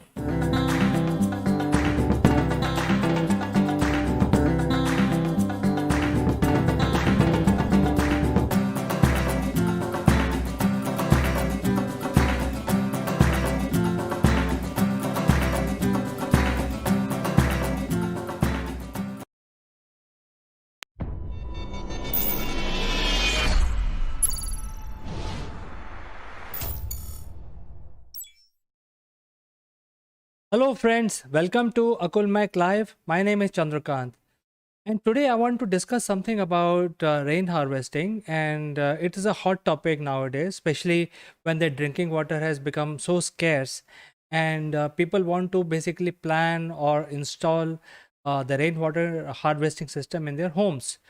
The biggest confusion is, first of all, we need to know exactly what is the capacity of the water tanks or water storage we need, how much rain we can harvest, and what is our daily utilization. So I think these are certain questions which are very basic in nature.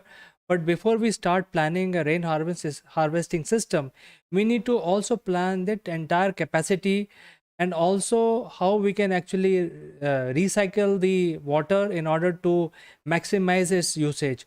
So this is exactly what we discussed today. Before we start our discussion, a word on our giveaway. We have some unique Akulmak memorabilia which will make you look outstanding. The graphics on these corporate gifts are based on the global best business practices. To become recipient of one of these gifts for free, you have to watch this video till the end and provide your valuable comments. Or you can also share your experiences. The person who makes the best comment would be chosen to become a recipient of this beautiful Akulmak gift, absolutely free, delivered to your doorsteps. The winner would also get a chance to be invited live as a distinguished panelist during our next video. What are you waiting for, friends? Please subscribe Akulmak and smash that like button. Now let's get back to our discussion.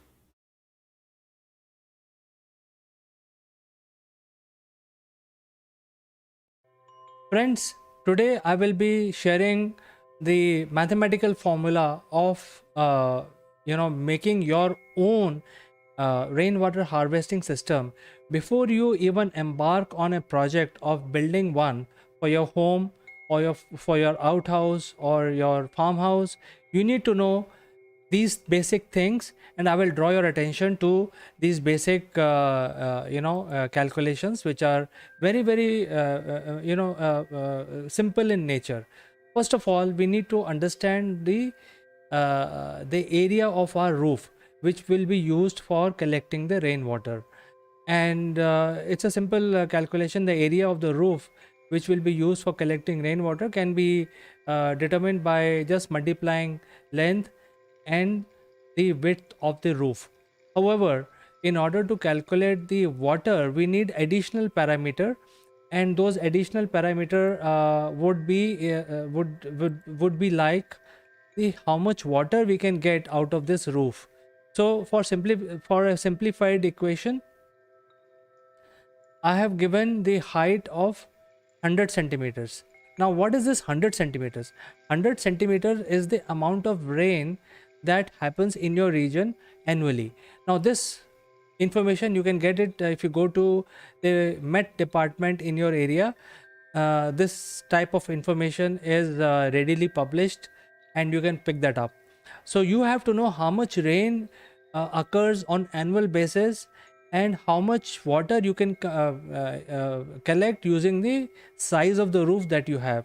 So in this example, I am showing you the length of this particular house is in centimeters 2000, which is 20 meters, and 10 meters as a width of the roof.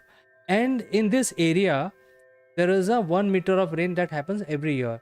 So if we create a imaginary cuboid, that amount of water that will be stored after falling on the earth on the roof is this the cuboid, which is in yellow line. And if we apply the simple mathematics, coming out with the volume of this yellow cuboid, it comes to about 200,000 liters. Why? Because I am also showing that 1 liter is 10 centimeter by 10 centimeter by 10 centimeter. That is a measure of 1 liter. So in this cuboid, at the rate of 1 meter of rain annually, this roof can collect 200,000 liter of water for you. Now, we don't have to build a facility for storing 200,000 liter of water, because we have to go for one more calculation, which is based on the peak rain in your region. That information also you can get it from the Met department office. And let's say if the peak rain in any season, any year, is 30 centimeter, that means one rain which is like very, very heavy, very torrential in nature. So that information is also published. And let's say, for simplicity, for our example, the peak rain, one rain which lasts for 3 days or 4 days or 5 days, will give a yield of 30 centimeters of rain. So if we calculate that, then it comes to about 60,000 liters. So now it is determined that annually your roof, which is of this size, can give you 200,000 liters of water annually, considering all types of rains throughout the year. And on a particular day when there is a very heavy torrential rain, the peak is 60,000 liters of water you can capture. So this information will guide you to prepare your next steps, which is making sure that you have the storage tank, the right storage tank. And this gives rise to the amount of water you will get on annual basis. So if you apply using this example, you're getting something like 550 liters per day. So if you have a storage tank of 60,000 liters, that means you can store one particular rain which is very heavy, and you will not allow even a single drop from your roof to go waste. You store the entire amount, but you don't have to basically store capacity of 200,000 liters, simply because you will be using this water also. You will not only be storing it. So although you have the peak capacity of 60,000 liters, but since you will be using this water also, then this tank will get empty and then get refilled by future rains. So this is why this calculation is very, very important. Everyone who's thinking of installing a rainwater harvesting system must do this basic math, so that they know exactly what is the type of tank, how many tanks they want to put, what should be the capacity of the storage tank, and how many people live in that house. So I will come to that. Roughly about if there is 4 people in the house, roughly one person on an average takes about 100 liters. Certain countries data shows that they take more water, and there are certain countries who take less water, but I have taken the average of 100 liters per day. Roughly about 8 to 15 liters is basically consumed as fresh water or cooking, etc. Rest of the water is consumed in the form of washing clothes or your sanitary requirements, your toiletry requirements, etc. So on an average, 100 liter per day is a consumption of a normal human being. you need 100 liters of water, whatever the case may be, on an average. So if there is a family of 4 living in this example, the house that we have taken, um, so you are consuming 400 liters of water every day. And if we apply that into annual, if we convert that into annual figure, you can straight away see that in our area where the rain is about a meter every year, we are actually consuming less water than we are getting from the rain. So this shows that there is so much water coming in the rain. We don't have to depend or take any water from the municipal water supply. We can straight away survive on simply on rainwater if we have done adequate planning to store it and to use it. Now I think one of the key factor here is to optimize this water also. We can further recycle the kitchen waste and the bathroom waste in the form of grey water. Now, what is the grey water? Grey water is basically used once, but it is not, it can be further used in things like your toilets. And if you use proper soap, biodegradable soap, you can use that water to water your plants also.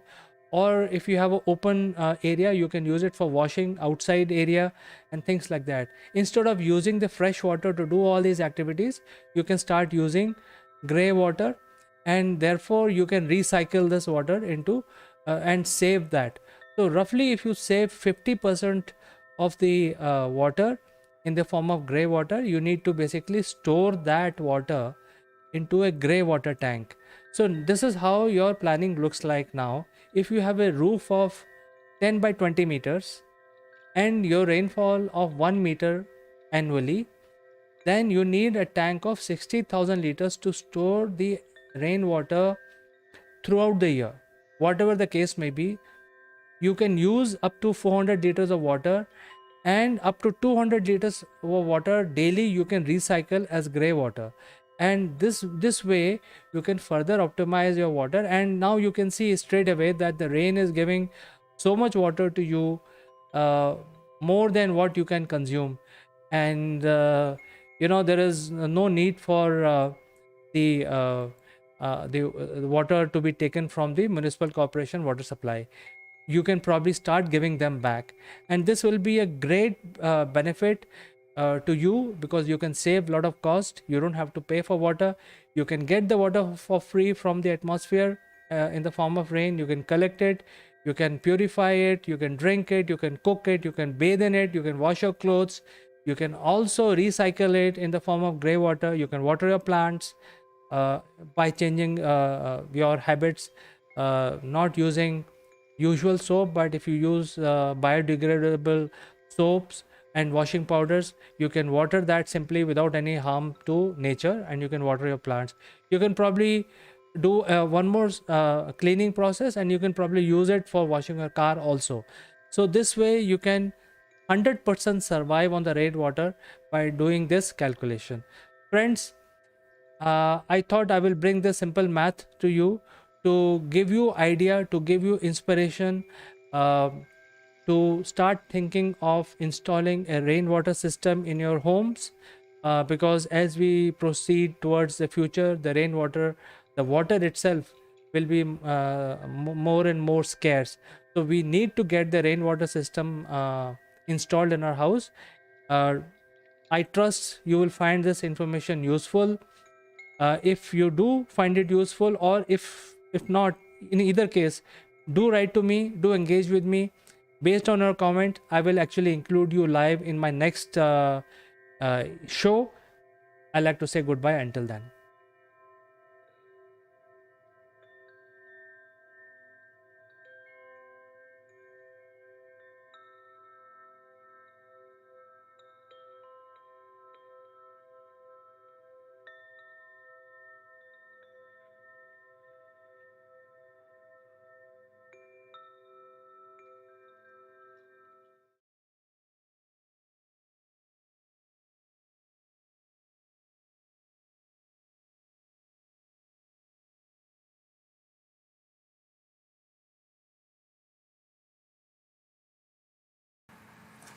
Hello, friends. This This is Chandra from Akulmac Technologies, and in today's video we will talk about one of the strongest feature of TopBrass platform, which allows our members to publish on social media. So basically, with single click you can update your branding material and marketing material on TopBrass, and with single click you can publish it across the entire global social media which are following you or following the TopBrass. So in order to showcase that strong feature, I would like to log in, show you how to log in first. And once you log in, it will open up your dashboard, which will give you the feature of connecting your social media pages with TopBrass platform.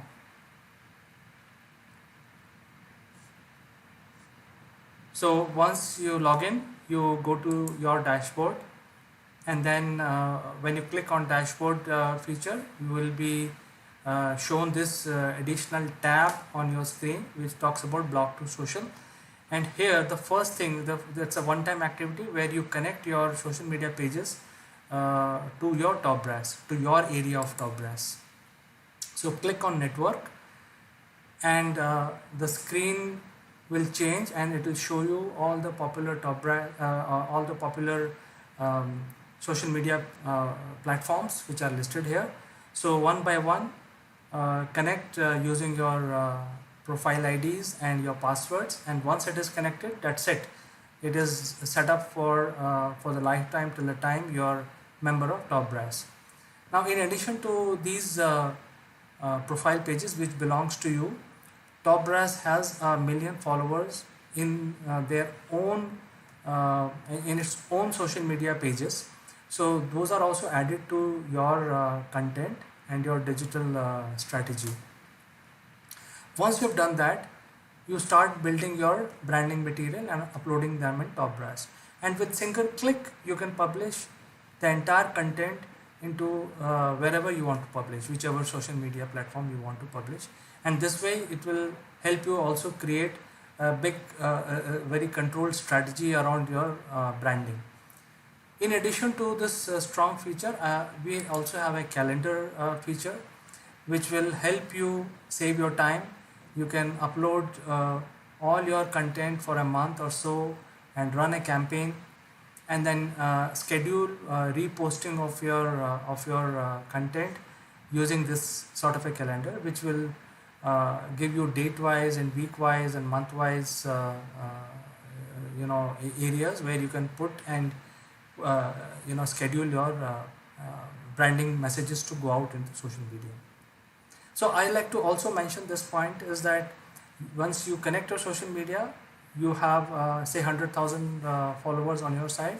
We bring another 1 million to your content, which makes it very easy for you to increase the reach to a wider audience globally, and then you can do branding of your company, of your product in a much better way. In addition to this, you also get a lot of peace of mind, because TopBrass will do the work of 2 to 3 marketing specialists without deploying these resources. You can do it and schedule it once in a month and forget about it. So these are very, very strong features of TopBrass, which I feel is good for the marketing heads or marketing CMOs to use and save their time and save their revenue. So with this, I would like to end this video. If you have any questions, do write to us, and we would definitely get back to you, and we would like to make sure that you join TopBrass today and leverage this platform to the fullest. Thank you. Bye-bye.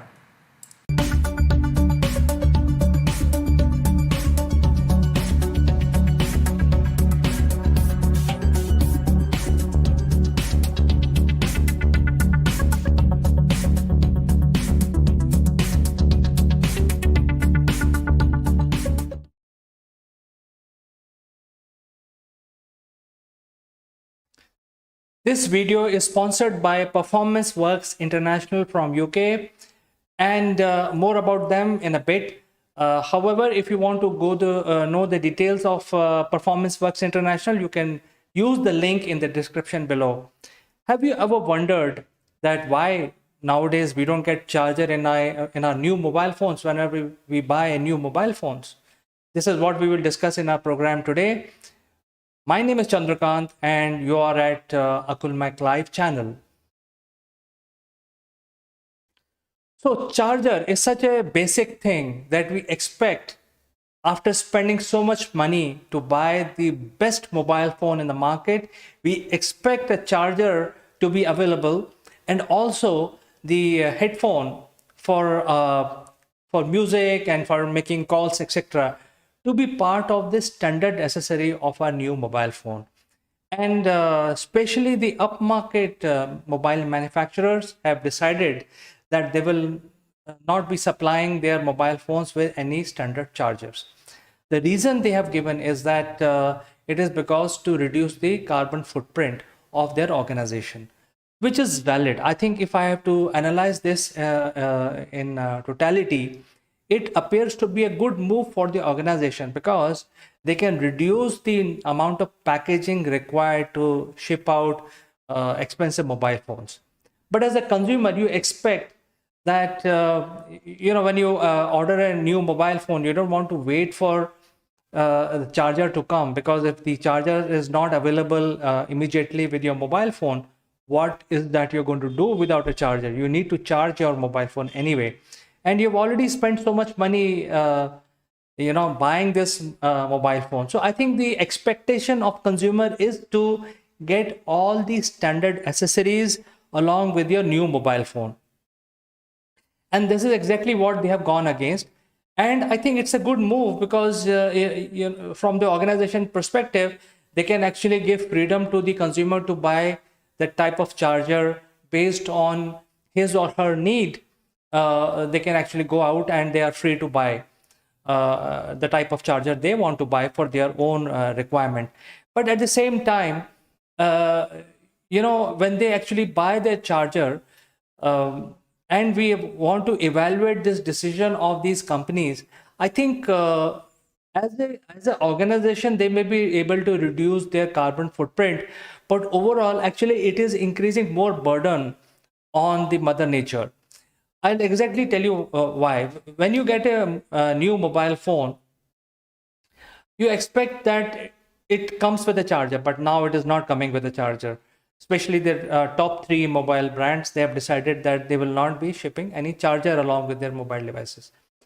So when you want to order, obviously you will like to order along with a charger. And when you actually order a charger, it will come with its own packaging and own shipment. And as you know that if you get the Amazon type of delivery mechanism, they will further repack the whole thing in a pillow pack, then put it in a cardboard and then give it out to you. So this small pack will look like now this big. So because of this, now you, instead of ordering one pack, and this charger would have neatly fitted inside the mobile box itself. For all these years, it is happening. For last 25 years, we have been getting these mobile devices along with our chargers. But now suddenly last year, they decided that they will not be shipping the charger. So now, because the charger is not there, the overall experience of consumer is much bigger, and overall experience or the threat on the mother nature is much bigger now. At the same time, if you look at the type of charger people use, it's basically dependent predominantly on the basis of the kind of devices they have.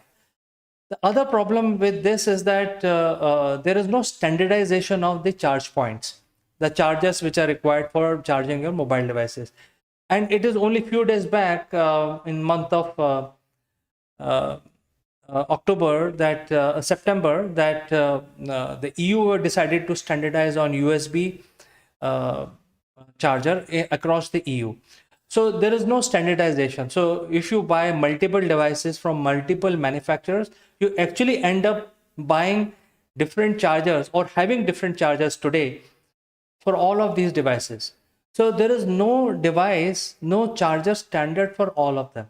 So you end up buying a charger with multiple cables so that you can charge your multiple devices. So that is again a big problem. So by having, I mean, as an organization, when you're trying to save the carbon footprint of your organization, you have to look at what is technically more viable, what is the overall impact. So in my opinion, the overall impact is can be reduced by adapting more standardized practices. That means standardizing your charge points so that any cable can be used to charge your iPhone, but iPhone has been having lightning port and all that, which is quite good quality, but it is not standard. So if you have Samsung device or some other device, first of all, you need to have different chargers for these devices. So I think in order to save really the carbon footprint of their technology, they should actually standardize on the USB port, so that when they are not shipping chargers, they are saying that, hey, charge our devices using any charger of this rating or etc., whatever that is, 12 volts or whatever. So if you have a Samsung charger, you should be able to charge your iPhone device. So I think that is required. The other thing is that most of the people are going to go for wireless chargers. And when you actually go for wireless chargers, the device has to be kept on the pad of the wireless charging device, like this one, as you can see behind me. This is a charger which is charging wirelessly. There is no cable required. So some of the consumers will have freedom to buy a wireless charger of their choice. However, I have to point out that the wireless chargers are not really the most efficient charging mechanisms, because it's based on induction. That means the electric current has to induce induce the current using electromagnetism into your mobile devices, which will be then converted into electricity, which will charge the battery which is on board on the mobile. So when you're doing all this conversion and all that, there is a little wastage of electricity, and as a result, this wastage will result into heat. And as an estimate, about 30% of electricity is wasted in the wireless chargers. So now what is happening is you are not giving charger, which is much more efficient, the usual cable charger. And then people are buying wireless chargers because it's much more convenient. But then it is actually increasing the amount of electricity required to charge a device. So it's not really helping. So yeah, I think overall you will be able to reduce your box size, and as an organization you will be able to reduce the amount of carbon footprint for your organization. But overall it does not have any impact. In fact, by taking this decision, you are increasing the overall carbon footprint of people buying multiple devices. There is one more reason for doing this. The reason is that there is 30% more mobile devices the organizations can pack in one particular stack. So if one stack contains 100 mobile devices, now with reduced box size, because there is no charger now and there are no accessories, they can pack 30% more mobile devices. So they are actually doing a lot of cost saving, these small incremental cost savings, and thus they are saying that as an organization we are reducing our carbon footprint. So I think this is the logic behind not giving charger, especially in the upper market segment where there are, the consumer is actually paying more to buy these good quality devices. There are no charger available. So I think this is something which I thought I will bring it to you. And before I go, I like to say big thanks to Performance Works International for sponsoring this video. Now I will end by giving a word from them. This video is sponsored by Performance Works International. Are you ready for the challenges facing the modern workplace? Recent events have taught us the importance of transformation. Businesses now face a perfect storm of challenges. No business is too big to fail, and many are too slow to succeed. our workforce is changing fast. We're entering a new age of empowerment, and everyone can contribute. The Inner CEO reveals how we can all play a part in making leading at all levels a reality. Written by Jeremy Blaine, an expert on business transformation and growth, it provides a roadmap to help everyone unleash their inner CEO and contribute beyond their job role, whatever their level. Traditionally, strategy has been owned by the few. Now it's time for the many to contribute. Leadership must come from a broader base. Everyone has the potential to step up and make things happen. It's a new model of collective and collaborative leadership which unleashes the power of people, enabled by appropriate technology and a supportive management structure. The book provides a roadmap for a bold new age of empowerment. Supported by a range of resources, the book provides a toolkit to help anyone unleash their inner CEO. Organisation health, development and growth is owned at all levels. Are you ready to unleash the inner CEO?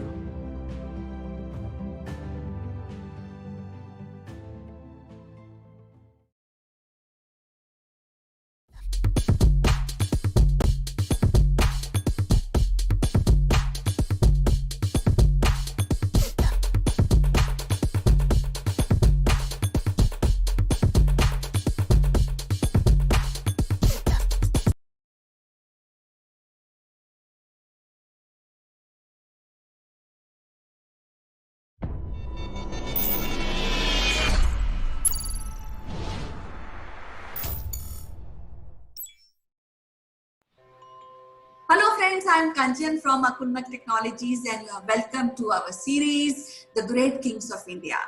Now today we will be discussing about Harshvardhan. In the last series we have done an overview of Harshvardhan, who is a great king of India. Now Harshvardhan got the administrative style from Guptas, but then he has touched a personal note in the administration by touring the kingdom, finding out what is going wrong, what is doing right. And to discuss more about his administration, I have a privilege to call upon Professor Binda Paranjpe, who is a professor of ancient India in Banaras Hindu University, Varanasi. So without wasting any time, I would like to invite Binda Paranjpe. Madam, welcome to the show. How are you doing today? I'm feeling great and excited once again that I'll be with you today. And it's a wonderful opportunity that we are talking about a king who lived 1300 years ago, and still he inspires us and makes us feel proud of being Indian. Yes, What would you like to know from me today? Yeah, actually, I have been fascinating by many kings. India has too many. We have that that kind of knowledge, and we have that kind of impression of the great kings of India upon us. We are a new generation, but there are many young people may not be knowing about Harshvardhan. And as we have discussed about overview, what kind of king he was. Today, I would like to know the administration, how he handled his administration of his kingdom, and what is the impact of that particular era of administration in today's era, today's scene. Okay, that's wonderful. To begin with, let's try to understand that India under Harshavardhan was a vast territory, right from the northwest frontier reaching up to the borders of Assam, and from the Nepal Tarai region to Saurashtra to banks of Narmada. So almost the entire of North India was under one political leadership. Now that is not very common in ancient times. So Harshavardhana's kingdom was a vast kingdom, a vast territory, and that needs to be really administered very efficiently, because the regional aspirations will always be there. So why all those kings who were under the umbrella of Harshavardhan will remain with him, remain faithful to him, unless he was a very benevolent king, because otherwise they would have revolted against him. and no king, no emperor ever has kept many rulers under his control by brute force. It is not possible. It is only possible when the king extends very cordial, very friendly relations with the neighboring states, with the states which have come under his umbrella. And even in case of Harshavardhan, we have seen that it was not only Saurashtra, that is Vallabhi, that time that kingdom was called. On the western side, Nepal, on the eastern side, he also had very friendly relations with Assam. The ancient name of Assam during the time of Harshavardhan was Kamaru. And also he had very good relation with rulers of Kashmir. The only fight that we can see during his time was with a southern king, the Chalukya king Pulakeshin II. But otherwise, we see that most of this territory was under his command, and the bordering states were in friendly relation. Now, that is one of the strengths of Harshavardhana's administration. So, what is the impact of Council of Minister in his administration? Because what I know is that administration as a set of rule is being given, transferred to him from already existing system by Guptas. So what new change he has done, and what is the impact of Council of Minister into his administration? Absolutely relevant question. If we try to see it from the tradition of ancient Indian polity or the political structure, Harshavardhana did not introduce something absolutely new to his administration. But the implementation part, that I think is very important. And that we come to know from many comments that UN Sangh has made over and again. One interesting thing that I will tell you, as you are asking about the ministers and the officials, that UN Sangh says that since all of them, they are so duty bound, they are so non-corrupt, absolutely genuine person, and because of that, the administration of justice also becomes very easy because there are less number of crimes. Why people will become criminals if whatever they need and that has been provided for. In fact, the highest principle that Harshavardhan is supposed to have followed is the welfare of the people.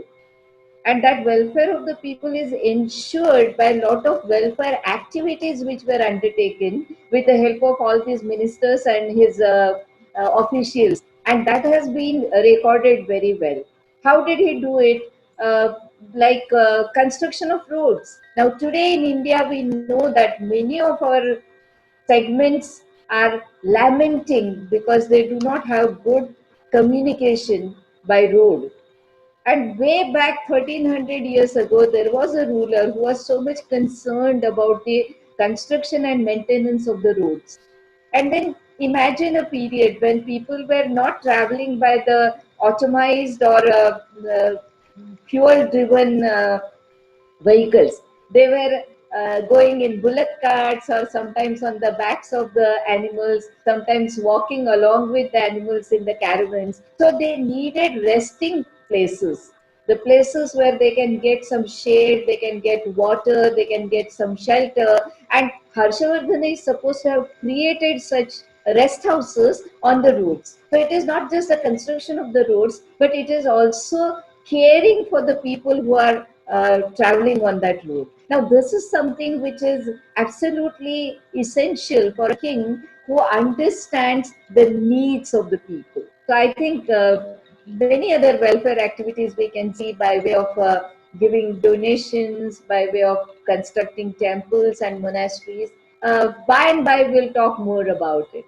Yes, so actually I read somewhere that he's a very duty-bound king, and he used to forget even sleeping and taking food when he's conducting his duties. And apart of this, I was so amused to read somewhere that whenever he used to visit any place, there used to be very pump and show, drums were always ahead of his arrival, so that people should know that Harshvardhan is coming to meet them, and then people have the liberty to meet their king, which is, I think, is very democratic, isn't it?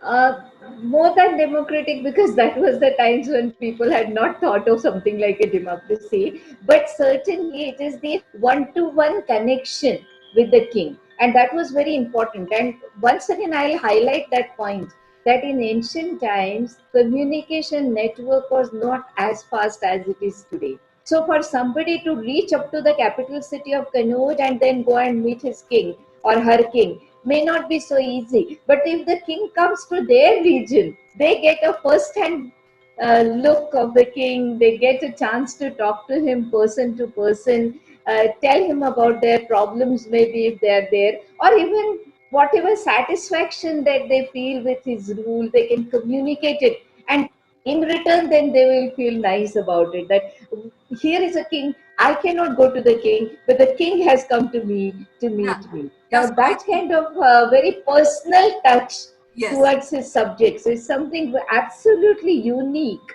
and very important. Yes, I think, and that gives a lot of trust. That creates a lot of trust among the subject. The king is so humble and he's ready to help them out. Apart of this, I think he has also maintained an efficient bureaucracy, and where the bureaucracy has to get direct orders from the king. So that is, I think, it's one of the plus point in his administration.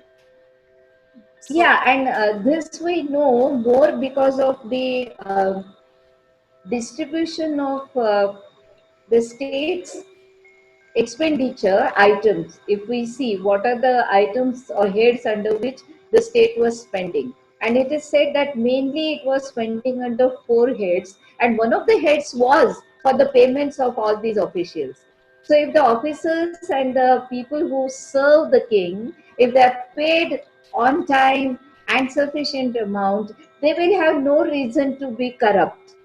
I think this is something which is very novel. This is something which is very ideal, because if the king is spending one fourth of his treasury for giving the remuneration to the people who work for the state, that is something which the uh, king is showing his responsibility towards administration. so And I think that is yeah. wonderful. Yeah, so when we talk about administration, I think we should also talk about the revenue system. And I have read somewhere that Harshvardhan was charging very light revenue from the subject, rather, and making everything happy, every person in his kingdom happy. So people were generally happy, and there was a proper taxation. But it is very less compared to other empires which we have studied. What do you say about this?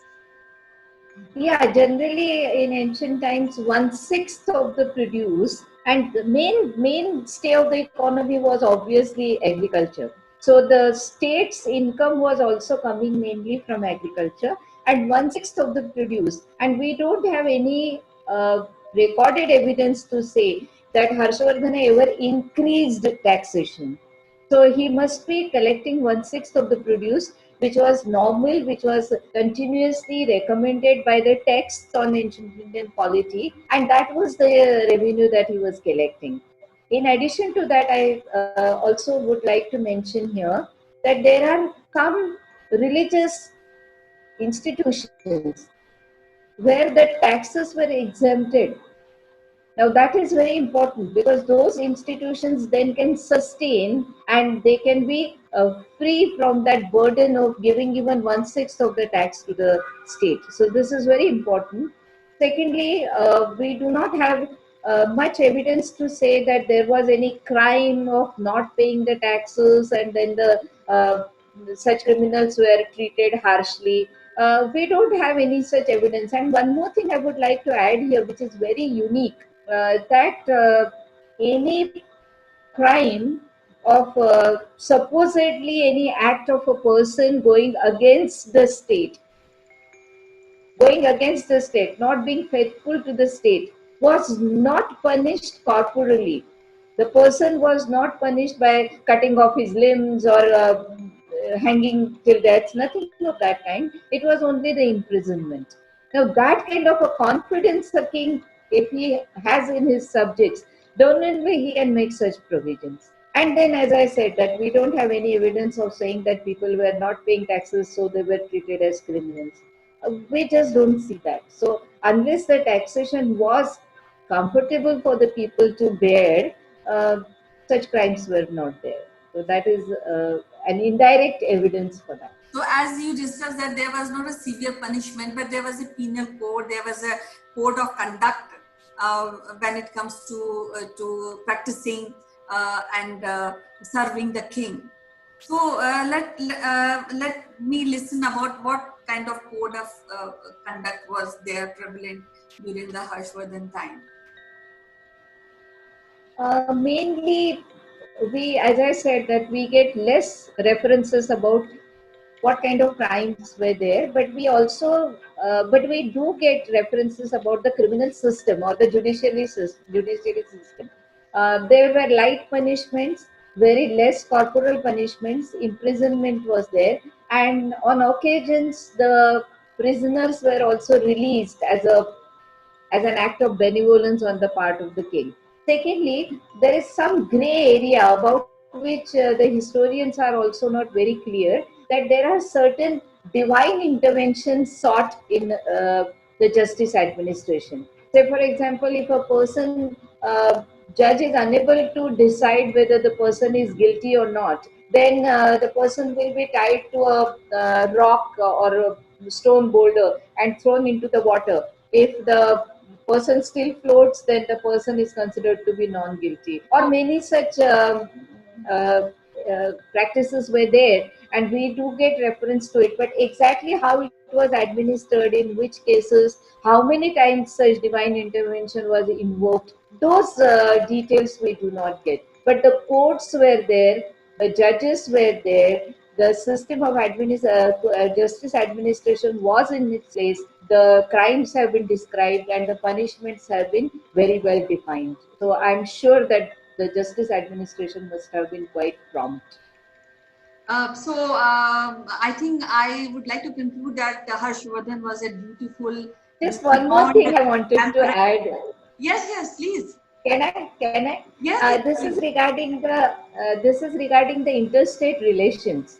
I think in today's times, when we can see that our neighbors are and India is having some kind of a little tension with our neighbors, like may it be on the side of Pakistan, may it be on the side of Nepal, may it be on the side of China. But if we see that what Harshvardhan was doing, that all the contemporary rulers, he maintained a very friendly relation. So, for example, sometimes he used the traditional way of establishing friendly relation by having a marital alliance. So, he gave his daughter in marriage to the king of Vallabhi. And Vallabhi being a western side, today's Gujarat side, how it is very important for the state, because the important trade that was going on from the western sea. So, having a very strong ally, a friendly ruler there is very good for Harshvardhan, obviously, because that will give a good, smooth push to the trade, overseas trade, or from the Nepal side. Or as I yesterday have also explained, and today I am saying it, from the Chinese side. So this is something which is very interesting to note, that how he maintained very good relations. But at the same time, this is not the kind of friendship extended by a weaker king towards the other kings who might cause some harm. No, Harshvardhan's friendship and benevolence was strongly backed by a very huge army, like 6 lakhs soldiers he had. And he had elephants, he had cavalry. We don't get much reference to chariots in his army. And secondly, he had lot of feudatories also to fill in his army as and when summoned. So it was not that he was keeping friendly relations with his neighbors because he was not in a position to fight with them. He was very much in a position to have wars, but he did not. And it was only once that we can see he takes a very strong position against the king of Assam. And that too, it's a very interesting episode that Yuan's son was with Bhaskar Varman, who was the king of Assam, that time Kamaru. And Harshavardhan was inviting Yuan Singh to his kingdom. And Bhaskar Varman was saying, no, no, no, no, I'll not send him. I want him to be in my kingdom for a longer time. And that is the time when Harshavardhan kind of threatened him that better you send him, otherwise you will face the consequences. But other than that, and after that also he's having friendly relations with Assam. So I think this is something which, as you initially said, that what is there from ancient times that we can learn today, we can take as a message from the past. And I think this is a strong message that we can take from Harshvardhan, that be strong, be powerful, but that power and strength is not for scaring others, it is for having a very healthy interstate relations. Thank you. Yeah, so I think what I can summarize is that he is an efficient ruler with direct supervision and a dutiful emperor. So it was so wonderful to talk to you, Binda Paranjpe, today, and really learn few things like you were discuss about the Assam incident. It was so good. So in next episode, we'll be discussing the whole army, what under Harshvardhan in next episode. So till then, maybe it is so wonderful to talk to you. Till then, bye bye. Take care. Now. Yeah.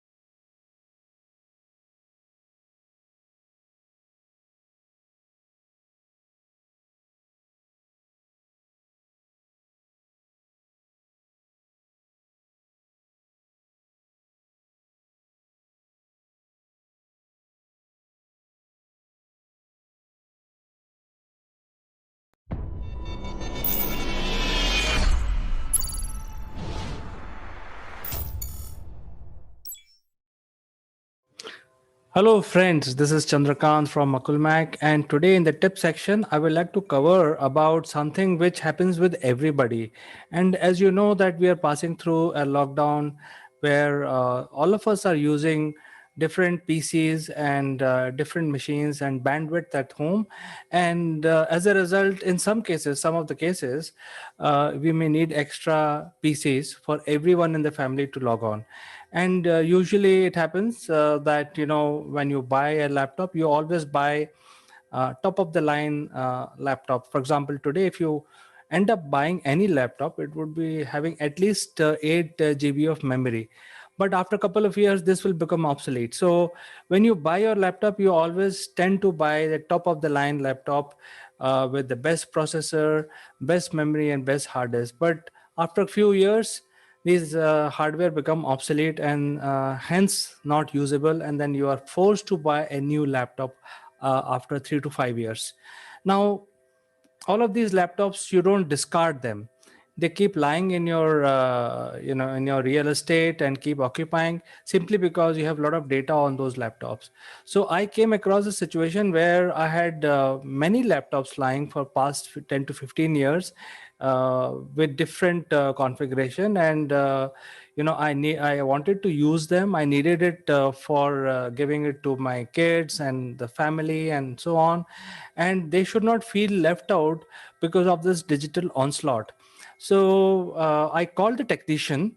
That guy came and said, let me show you the type of laptop that I figured out. It's basically top of the line a Dell laptop. As you can see here, I'm trying to show you. This is a very good laptop, very lightweight, red in color, very jazzy, but it has only 30 GB of hard disk and 1 GB of memory.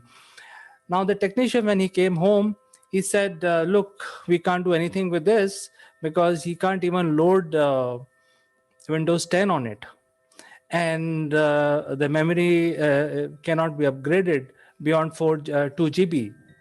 because it does not have the extra slots, and the upgrade cost will be as much as the cost of this buying a new laptop. So then I felt that this technician is not helping me, and I have to do something, and I don't want to throw this laptop. It's a very beautiful, bright laptop, as you can see, and it's from a brand called Dell. It's a very good quality laptop. I don't want to discard it. So I did my research and I found a solution. The solution is you can actually get rid of Windows completely and use this Intel hardware with 30 GB of hard disk, and download a free operating system which is very user friendly, and it takes hardly half an hour to prepare your laptop without any external help. So I just want to talk about that and probably give you a live demo what you can do and how you can do without knowing anything technical. It's not a technical job. All you need to do is you need to follow the steps that I'm telling you. But before you start, you have to ensure that you bring a device like this. This is a pen drive, a flash drive, at least 4 GB. It must be lying somewhere in your house. You can get that. Make sure that you back up your flash drive, whatever pictures, data you have. Make sure that you you don't because this will be overwritten, this will be formatted, and but make sure that this drive is there for this purpose. And what we are going to do is with this drive basically is make this drive a bootable drive. That means I want to boot this red color laptop using this drive, not its hard disk. So and it can be done very easily. It's not a very difficult thing to do, but make sure that it is empty. You have taken the backup of this drive, and it has at least 4 GB of space. So the drive that I'm using today for this experiment is actually 30 GB, 32 GB. But nevertheless, if you have an old 4 GB flash drive lying around somewhere in your home, you can use it simply. Now, the whole point of making or using this drive is this will become a bootable drive. And when I say bootable drive, once this drive has the operating system and entire bootable aspect of the operating system, then you can convert any number of hardware into this operating system using just this drive. So first of all, you have to make this as a bootable drive, and for that you need to do two things. And today in our experiment, we are going to download the Linux version. Linux, it takes lesser memory than Windows, because Windows 10 takes about 30 GB, and the older versions of Windows are no longer supported. So you have to move out of Windows if you want to use the old hardware. And Linux takes about 4 to 8 GB depending on what systems you are going to load on it. And I'll tell you exactly how you can do it and how user friendly this is going to be for your kids and for even your parents who want to use the internet, browse, do simple things like writing document, browsing, watching a YouTube video, even 4K videos, how you can use it. So first thing is you need to prepare this 4 GB, at least 4 GB flash drive. You must have it, keep it ready before you start this activity. And then go to this Ubuntu website. We are going to use Ubuntu version of Linux. There are many. You can choose any. Actually, you can use Mint, you can use Kali Linux, you can use Ubuntu. I'm going to use Ubuntu. It is just my comfort, but if you're comfortable with any other thing, just do it. All of them have pros and cons. You can go through the internet and read about it. But I feel Ubuntu is very user friendly. However, if you want to create your Linux very close to look like Windows, then you can also use Mint Linux, because Mint Linux menu looks very similar to Windows. But nevertheless, none of these versions are Windows, they are Linux. And so if you use Ubuntu, many of these things are pre-built in it, like Word and all that. We will see all that as we go along. So what you have to do is go to Ubuntu website, and it's absolutely free. It, as you know, it's all freeware. It is there are no charges for downloading Ubuntu. So you go to Ubuntu and click on download. On the download page, you get these different versions. You get different types of I mean, the Ubuntu can be downloaded even for IoT devices, but you know, in today's experiment, we are going to download only for desktop, because our purpose is to prepare our old laptop, which has become obsolete, to become ready today, and again make it usable. And now here in the download section, you see two button. One is green, and which says 20.04 LTS, and other is 20.10. Now the difference between these two is that the LTS is the stable version of Ubuntu, and that is how the Linux gives their versions. I mean, the LTS upgrade will happen once in 18 months, once in 2 years, and this is stable, and there will be no upgrade. So you will not be, unlike Windows, which which gives upgrade or update or some patch every 3 to 4 months. If you choose LTS version, there will be no update for next 18 months to 2 years. Or you can use the ongoing version, which is having all the latest features. So 20.0 LTS version basically will be the most stable version, but will not have the latest feature. But if you want to go with the latest feature which are getting added as you're downloading it, then go for 20 and this version, and which is good enough. I've experimented with both are equally good. For our activity today, you can choose whichever you want, whichever you feel comfortable with. So for today, we will click on this one, which is the latest version, 20.1, and it start downloading, and it'll just say that thank you and etc., and straight away, without any permission, it downloads it. Depending on the speed of your network, like for example, if I have a 256 Mbps line right now, it'll take hardly 2 minutes to download. And but nevertheless, it should not take more than 10 minutes to download. It is just 2 GB file which you can download. After it is downloaded, you will see in your download section, it is already downloaded here, and it is just 2 GB.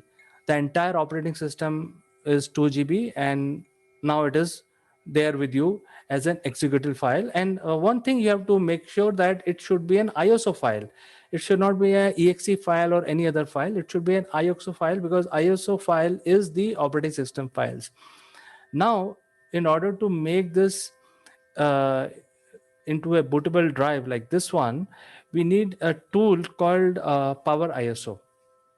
So again, it's a simple utility. You can go to poweriso.com. Again, this is all free.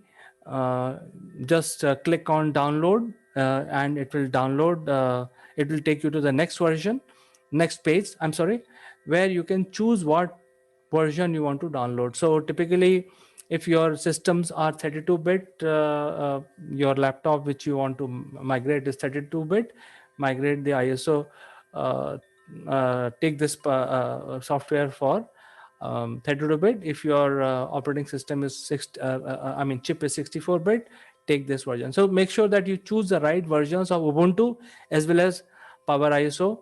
Download all of these guys. Once you click on download, it will download very quickly, and as you can see, it is already here. It's downloaded. It's a very small application. It's hardly 4 MB application. It downloads within few seconds. Once it is downloaded, you kickstart the Power ISO, and it has many things, so we don't want to confuse with what other features it has. But click on the tools. What we are looking for is the tool section. Click on this option, and you will start seeing a drop down menu. And what we want to do is basically make a bootable USB drive. This is the option that we want to use. Basically, what will happen is once you click on this, it will ask you to provide the ISO file of Ubuntu. And it's a very simple process. Just download the ISO software, start it, choose, click on tools, go to this option called create bootable USB drive, and then supply the Ubuntu, the version here.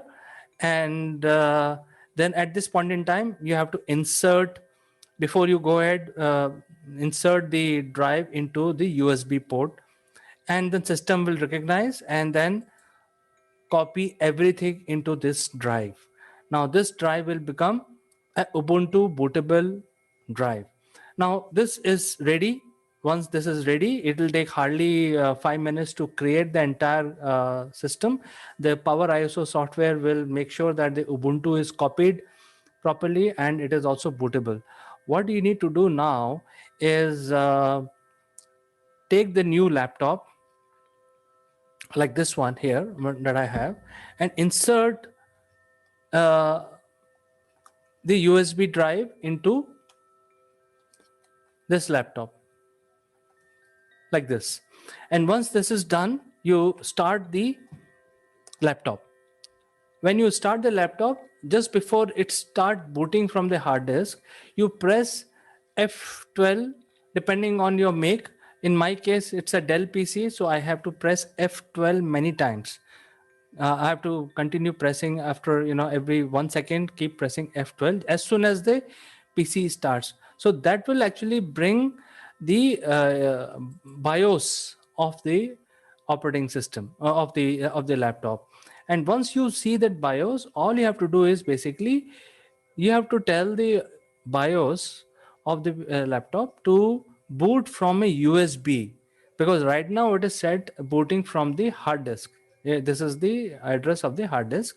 So you have to tell the BIOS to boot from the USB. So it is simple as selecting this option, save and restart. So when you restart, your